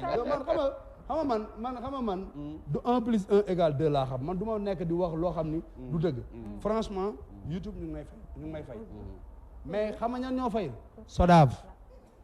fay ñu kenn dara ñoom ñooy jël xaalisu BSDA bi kii Sodav bi di ko lekk artistes yi di galérer c'est pas normal c'est un cri de cœur ku ko waxul ci kaw yaa ngi koy wax. Mame Gor man c'est que li ma jaaxal ci yow politique pour mu ñëwaat sa casquette politicien bi nga xamante ni moom nga sol man dama gis ci élection yi ku contre Ousmane Sonko nga loolu moo taxoon nga doon dal noonu ci Sonko. non Sonko dalu ma ko kii contre ma ko ah. mais da nga doon dal ci kaw. non contre ma man contre ma la personne de Sonko. il a le droit d'opposer. mais su ma gisee mu wax loo xam ni du dëgg ma ni lii du dëgg. lan la wax lu du dëgg. yu bëri. comme lan yu bëri xam nga mënu ma nekk fii non yu bëri. xam nga nit bu ñëwee taxaw ngay aspirer yor dëkk naan ñi fi nekkoon depuis 1960 ba léegi dañ leen a war a rek système bi baaxul te yow mujj gi yéen a mujj ànd yow mais Idrissa Seck si système bi la bokk di. fan la ànd ak moom. waaw non dama la bëgg expliquer non moom dama ni xam nga moom dafa wax ni système bi dañ ko war a changer mais moom si système bi la càng ci système bi la am diplôme mais système bi ci la am salaire mais système boobu moo tax mu nekk li mu nekk tey système bi baax ba pare ni ñi fi nekkoon depuis 1960 ay Senghor ay Abdou Diouf ay Ablaye Wade ñoo ñëpp dañ leen war a teg ku leen fusillé mais am na wax yoo xam ne du wax yu rafet yooyu laa contre mais j'ai pas contre ma ko j'ai rien contre lui c'est un jeune il am na droit am ambition jiite Sénégal et puis guerrier la au moins jël na troisième mais xam nga mënoo gis troisième bi mais yow ndaare nga ko doon seen non mënoo gis troisième bi mënoo gis troisième bi naan dafa ay paix bi moo ay mooy Macky Macky moo ay ci li ñu waxtaan yëpp xam nga lii yëpp ça tourne autour de la culture te Karim ci moom laa bëgg mu ñëw ci point bu ndaw rek avant ñuy clore moo di ne culture dañu gis ne ci yenn dëkk yu développé yëpp bokk na ci seen ay soubassement niñ ko fonkee ak niñ ko joxee gëdd moom mooy indi développement wu dëkk te fii dañ ko soofantal soo nee caada sax dañ koy néewal doole soo nee ministre de la culture ñu néewal te dans tous les pays du monde bu xoolal président bu artiste yi jàppalewul non c'est que dama koy may président bu artiste yi jàppalewul yaa aayul tey doo am dara dimbale ñu waay aayoo dara waxal aayoo dara waay li nga wax ci structure effectivement war nañ ko gën a jox parce que effectivement surtout pour nous autres Africains le patrimoine culturel dafa nekk soubassement wu dëkk dafa nekk loo xam ne dafa war a am place bu am solo ni ñuy naan par exemple économie di wax ay yenn mbir yeeg yeneen yi culture war na ci am place bu rëy rëy parce que Afrique booy seet nu mu taxawee dëkk yu bëre surtout des pays comme surtout les pays les plus importants sur le plan économique muy Nigéria di ay Afrique du Sud boo xoolee ñoom am nañu place quand même bu ñu jox seen culture xëy na nag peut-être niveau de développement yi xëy na mun nañ ko xool mais am na dëkk yoo xam ne comme Sénégal ak yenn yi nekk sous région bi da ngay gis li ñuy naan partie congrue la ñuy jox culture bi ngay dégg ñu ne la benn ministère culture par exemple ay 1 milliard wala 2 milliards de budget lay am alors que culture waroon na am ay budget wu 50 milliards ou même plus. est-ce que nekkul ne politique bi moo ko war parce que boo seetee jamonoy Senghor mu ngi mel ne culture. waaw ci la gënoon am yaatu. absolument mais c'est que xam nga du temps du président Senghor aussi. ak lu ñu mën a wax aussi culture bi amoon na benn audience benn rayonnement bu mu joxoon dëkk bi. parce que déjà c'était un président voilà c'était un président déjà culturel qui était déjà dans le monde de la littérature. moom amoon na ci kii bu présence bu am solo. nekkoon ci environnement boo xam ne aussi favoriser woon nañ les arts les lettres ak yooyu surtout la musique à l'époque Senghor joxoon na ko gëdd bu mag ba nga gis ay musée d'art dramatique amoon ay Moudra Afrique ñoom ay Germaine Acogny amoon nañ ci solo ay Maurice Béjart ay ba ci festival yi nga festival des arts nègres ak yooyu même le président Ablaye Wade bi mu ñëwee xam nga indiwaat na ko ay affaire festival de te nit ñi dañuy jàpp ne loolu dafay tardé dëkk te au contraire man jàpp naa ne en Afrique war nañu jox gëdd war nañu jox gëdd kii waaw war nañu jox gëdd ba booy seet xam nga actuellement am na benn débat sur récupérer suñu patrimoine culturel gis nga ay France ak yooyu actuellement ñi ngi nekk di jël yenn pièces yi ñu def dans leur musée di koy delloo si en Afrique te loolu dafa am solo da ngay dégg actuellement ñu naan la tel masque dogon wala tel masque kii bu ñu la ko waxoon ni ñu koy estimer en milliards da ngay waaru parce que loolu du leen loo xam ne rek dafay neex ci xolu nit mais dafa bokk ci nit ki ci boppam parce que ku amul culture amoo dara parce que nit koo gis di nga projeté wu vers l'avenir mais il faut nga am benn regard booy def sur ton passé pour mun a avancer xam nga suñu musiciens yeeg suñu yenn artistes yi ñiy def théâtre ñi en tout cas ñi nekk dans le monde de l'art seen rôle dafa nekk un rôle éminent gis nga ñiy jouer ay pièces de théâtre dramaturgie yëpp bu ñu amuloon kon ce serait difficile dañuy nekk kon ci société boo xam ne du ñu mën a nekk à l'aise parce que art dafay dundal société une société sans culture c'est comme un monde boo xam ne amul ay ressort c'est important donc loolu nag c'est un appel du cœur comme vous dites il faudrait que suñu gouvernants yi bàyyi ci xel xam ne booy financer culture wala éducation d'une manière générale wala tout ce qui est en tout cas est social surtout en tout cas culture sax bëggal naa ci aussi culture islamique ak yëpp ci biir nga xam ne du culture rek suñu aada yi amoon mais lépp loo xam ne dafay nekk suñu environnement culturel buñ ko gënee jox te loolu day dundal tourisme bi day dundal tourisme religieux tourisme absolument voilà absolument voilà yooyu yëpp absolument ba ci Maroc Turquie yooyu Sénégal am na potentiel bu yaatu ci wàllu yooyu yëpp loolu moo ko indi absolument waaw xam nga tey jii comme yow li nga wax Senghor il est culturel tey jii man dama lay wax tey ñun suñu association bi ñu def xàccandoo dóorandoo pour doon jàppale woon président Macky Sall moom culturellement yëkkati na 1 milliard jox ko les artistes benn parce que artistes yi du waykat yi rek ñii théâtre nga wax comme ñii bindkat yeeg ñëpp ci lañ bokk mu jël 1 milliard jox ñu ko beneen bi ci topp mooy artistes yi nga xam ni ay musiciens yi la xam dañuy def loo xam ne sonore la mooy clé USB bu dugg si dëkk bi fii politique bu mu def dafa def clé USB yeeg yenn CD yenn télévision yi nga xam ne dañu mën di enregistrer lépp loo xam ne daal day enregistrer buy dugg si dëkk bi dañ ciy jël 100 francs boo xam ni day dem droit d'auteur après ñu jox ko artistes yi loolu politique bu nice la boo xam ne président Macky Sall def na ko tey ji loolu dañ ko war a wax pour ñu xam ni culturellement mu ngi jàppale non mais c'est la vérité bëggoon naa laaj nit ku def lu baax bëggoon naa laaj benn laaj Mamour voilà bëggoon naa laaj benn laaj parce que problème mu art bi yëpp da nga ko jóor benn côté ne daal BSDA ak li ko remplacé ñooñu ñoo waaw SODAV lu mu tuddati SODAV ñoom ñoo deful seen liggéey moo tax ngeen am problème est-ce que yaakaar nga ne ñoom rek la wala art bi artiste bi nan lay def ba mën a dundee ci aaram actuellement yan lan moo war a am pour xam nga artiste à part mu xalaat dugg studio enregistré amul tey leneen lu jii mu mel. tey jii ci monde bi yëpp la nekkatul Sénégal rek CD moo jaratul parce que nouvelle technologie bi dafa avancé ba nga xam ne tey boo génnee clip léegi nii ñëpp am mu ngi YouTube mu ngi WhatsApp mu ngi Instagram mu ngi fépp gars yi xam nga kenn nebatul dem di jënd benn CD gars yi tey jii album nit day génn nga dem YouTube téléchargé ko di ko déglu est-ce que comprendre la YouTube ak lay fay. donc gars yi non c'est que bu ñu waxee téléchargement boobu mais bu la fayee kañ mooy wàccoon na. non c'est que xam nga lan la lay fay xam nga mënoo génn album clip morceau yëpp il faut mu am image bi clip yi di daw ak yooyu mooy coût yi lay jox est-ce que comprendre la mais li nga xam ni tey jii moo tax mooy CD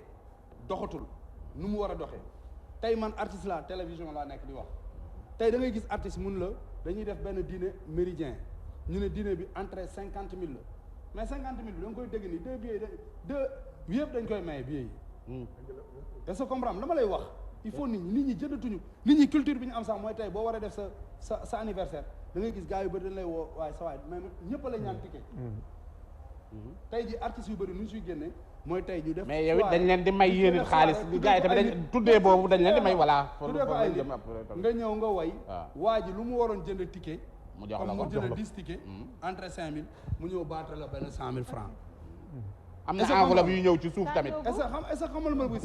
mais tey jii bu fekkoon artistes yi comme américains yi tey sa CD day jar sa clip YouTube di la ko fay droit d'auteur di la fay nga mën a def studio moo tax artistes yi fële ngay gis benn artiste ñu ne dafa génne album rek nekk milliardaire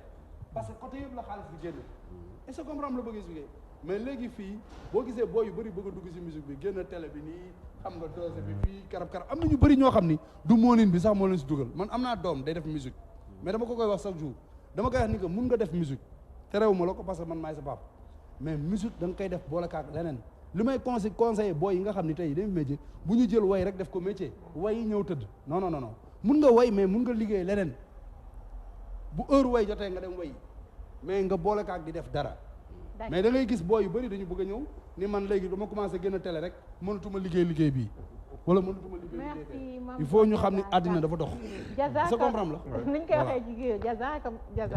jazakallahu xeyr waaw léegi avant may terminer am na kenn ku ma yónnee benn laaj nee na soirée waa kër Saloum Diané bi nga kii woon nag soirée waa kër Saloum Diané soirée waa kër Saloum Diané yaa koy wax yow soirée waaw da nga leen waxoon benn soirée boo fay tëgg ah moom nee na pour ma laaj la soirée waa kër Saloum Diané yi nga leen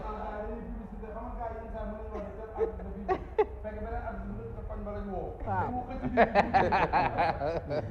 ok léegi on va terminer avec ça ñu wax ci li nga xamante ni ci ndorteel bi waxoon naa ko lii nag ni ñu koy waxee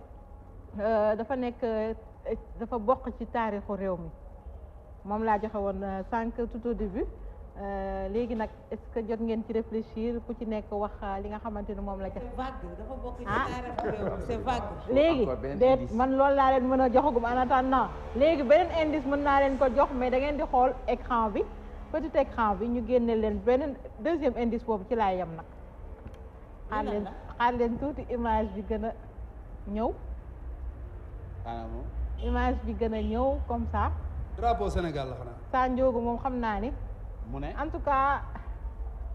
Sa Ndiogou xam naa ne du ci sori léegi foofu la ñu mën a yem nag lii lan la fa la ñu mën a yem lii daal gis naa fi jaune ak rouge bi nekk ci grand soir donc vert Karim drapeau wax dëgg yàlla de c'est un peu flou de ci sama gis-gis daal leerul trop xaw ma ndax lu nekk en arrière plan bokk na ci suñu raaya lak la wala yooyu c'est le drapeau national bokk na ci suñu raaya bokk na lañ wax waaw bokk loo wax Sa Ndiogou bokk na ci suñu raaya c'est le drapeau daal laa national gis ko ci loo xalaat drapeau national drapeau bi drapeau bi de laa gis man de drapeau bi laa gis mais moom lañ bu ne bokk na suñu raaya la wala bokk na ci suñu raaya bokk nañ la wax bokk nañ la lañ la wax dañ laa laa ko olof bokk na ci gaynde man de gaynde yow xoolal yow moom day changé bu ko neexee waaye gaynde sonul de Sa Ndiogou gaynde sonul Sa Ndiogou guy tamit bokk na ci suñu enfin je sais pas j'ai dafa mel ne daal dama gis ci arrière ci paysage bi ci ginnaaw lu mel ne ay baobab wala yooyu daal bon je pense que Mame Gor ko trouvé ak Awa ah bon drapeau bi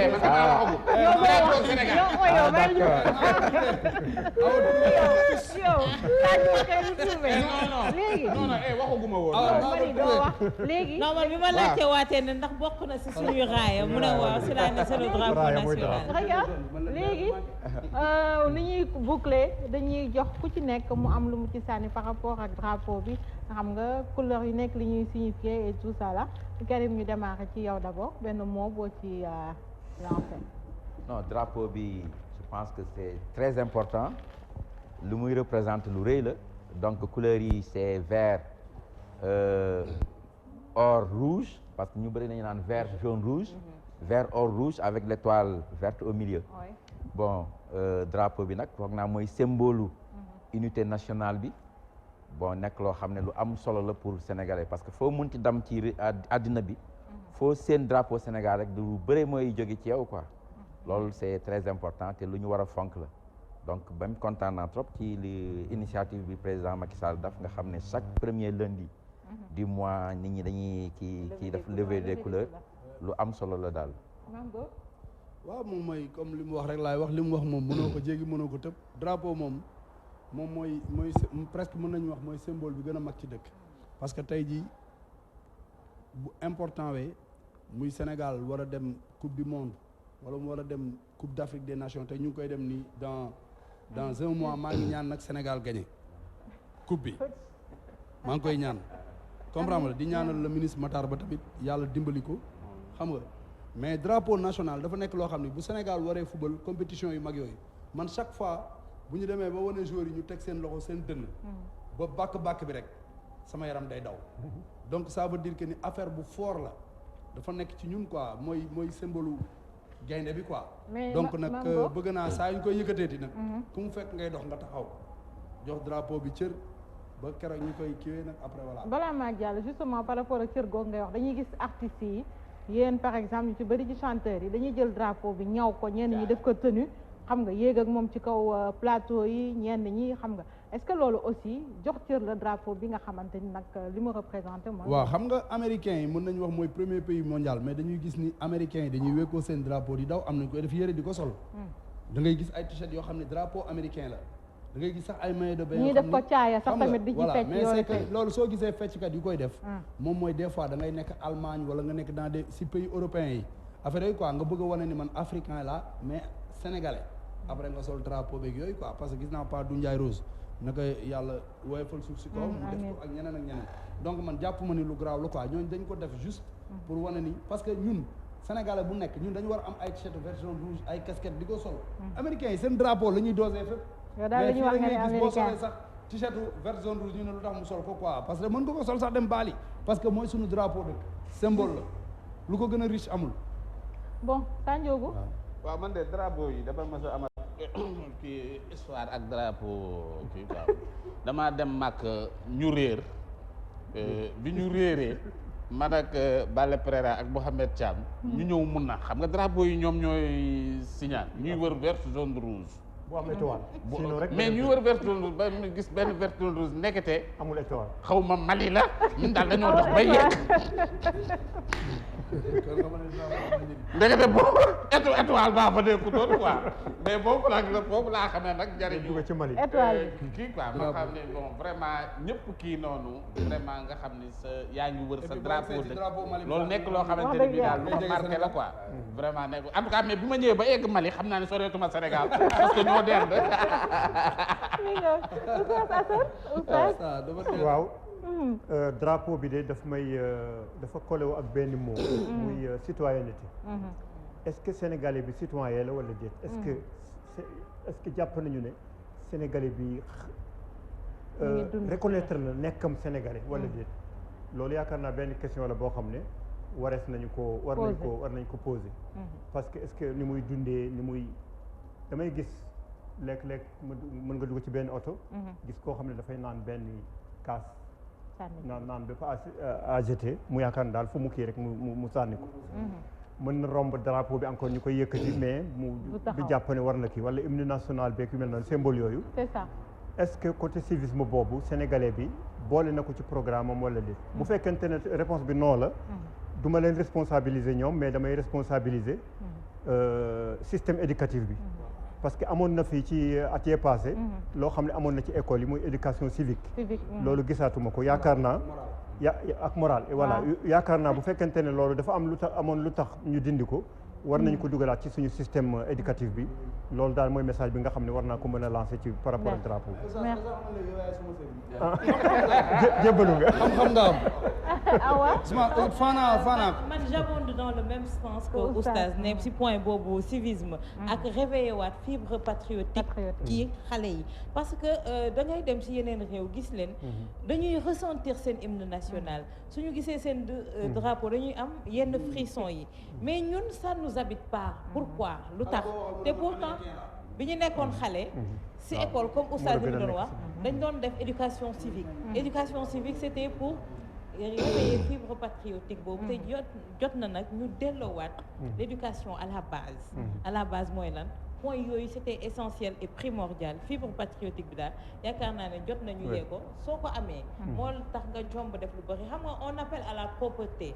ci dëkk bi fibre patriotique boobu soo ko amoon tey jii fii ñu àgg nii di woote à la propreté duñ fa mus a àgg parce que man je pense que tey jii ñuy wax ne da ngeen saleté c'est une insulte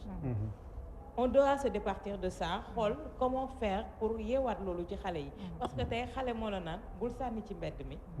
dugalal sa sac ba àgg sa biir kër man ma fille me l'a fait maman kenn du sànni ci mbedd mi j'ai mis ça dans mon sac je me suis dit ma ne cet enfant moo may jàngalaat fekk ne kon seen école ñu ngi commencé waat di leen inculquer waat loolu donc je pense que il est temps que fibre patriotique boobu ñu delloo si waat merci Awa ñu ñëw ci Cheikh Tidiane Gomis waaw xam nga Rama ñi toog na la ñëpp wax nañu lan mooy drapeau national ñii toog fi ñëpp wax nañu njëriñ bi mais man dafa am loo xam ne dama koy mettitlu mooy que drapeau national bii ñuy wax nii léegi ñu ci bare ci réew mi ay mag fonkatuñ ko joxuñu ko cëram damay joxe benn exemple bu ndaw dem leen léegi ci école yi bu njëkk ba drapeau national warul fanaan ci kaw waaw wala déet du fanaan 18 heures dañ koy wàccee léegi da ngay dem ci école yi nga dugg 19 heures 20 heures guddi nga gis drapeau bi di flotter c'est pas du tout normal boo leen gisee des fois Macky Sall muy dem muy dem wala di ñëw ba kii bi toog mu ñëw fóon drapeau bi wala défilé am mu fóon drapeau bi loolu moo lay wane que lii suñu raaya dëkk la ñun la lii mooy ñun la mais malheureusement loolu mooy danger bi benn anecdote bu ndaw bu may jox dama romb benn maîtresse ñetti maîtresse too ba siaga di def éducation physique ak ay xale ñoom ñëpp ñu toog kii xam nga lan la jëlee kii xam lan la doon délimiter terrain bi ak ay drapelet vert jaune rouge ma ñëw ma ne ko yow li nga def nii xam nga ko ma ne ko yow est-ce que xam nga drapeau national bi ngay jël nii di koy teg noonu joxoo ko gëddëm kii da nga koy jox ko parce que ay élèves nga yore ñii dañu war a xam que lii drapeau suñu raaya la mooy que aujourd'hui le problème mooy que ñun tey jii même avec l'avènement de Macky Sall bi mu ñëwee gis ngeen ko chaque xam nga am nga xam nga mu koy def lan la dafa ñu bëgg a delloowaat parce que gis na ne que on ne respecte plus le drapeau national am na fi lu fi xew loo xam ne fii Sénégal xew na fi te kenn waxu ko ba passé na on a brûlé le drapeau national rappelez-vous on l'avait brûlé ici au Sénégal parce que faluñu dëkk boobu faluñu faluñu xaw ma ministre ñu ñëw kii ko drapeau yow mii waroo yow doo taal sa drapeau c'est pas normal kon nag loolu mooy problème bi tey jii mooy que notre drapeau ñun éducation bi il faut que mu delluwaat mooy moral boobu ñuy wax ñu kiyaat pour fonk drapeau national. Voilà, merci beaucoup Cheikh Tidiane Gomis yaakaar naa ni liñ fi wax yëpp am na importance et puis lu tax toujours partie bi di neex moo di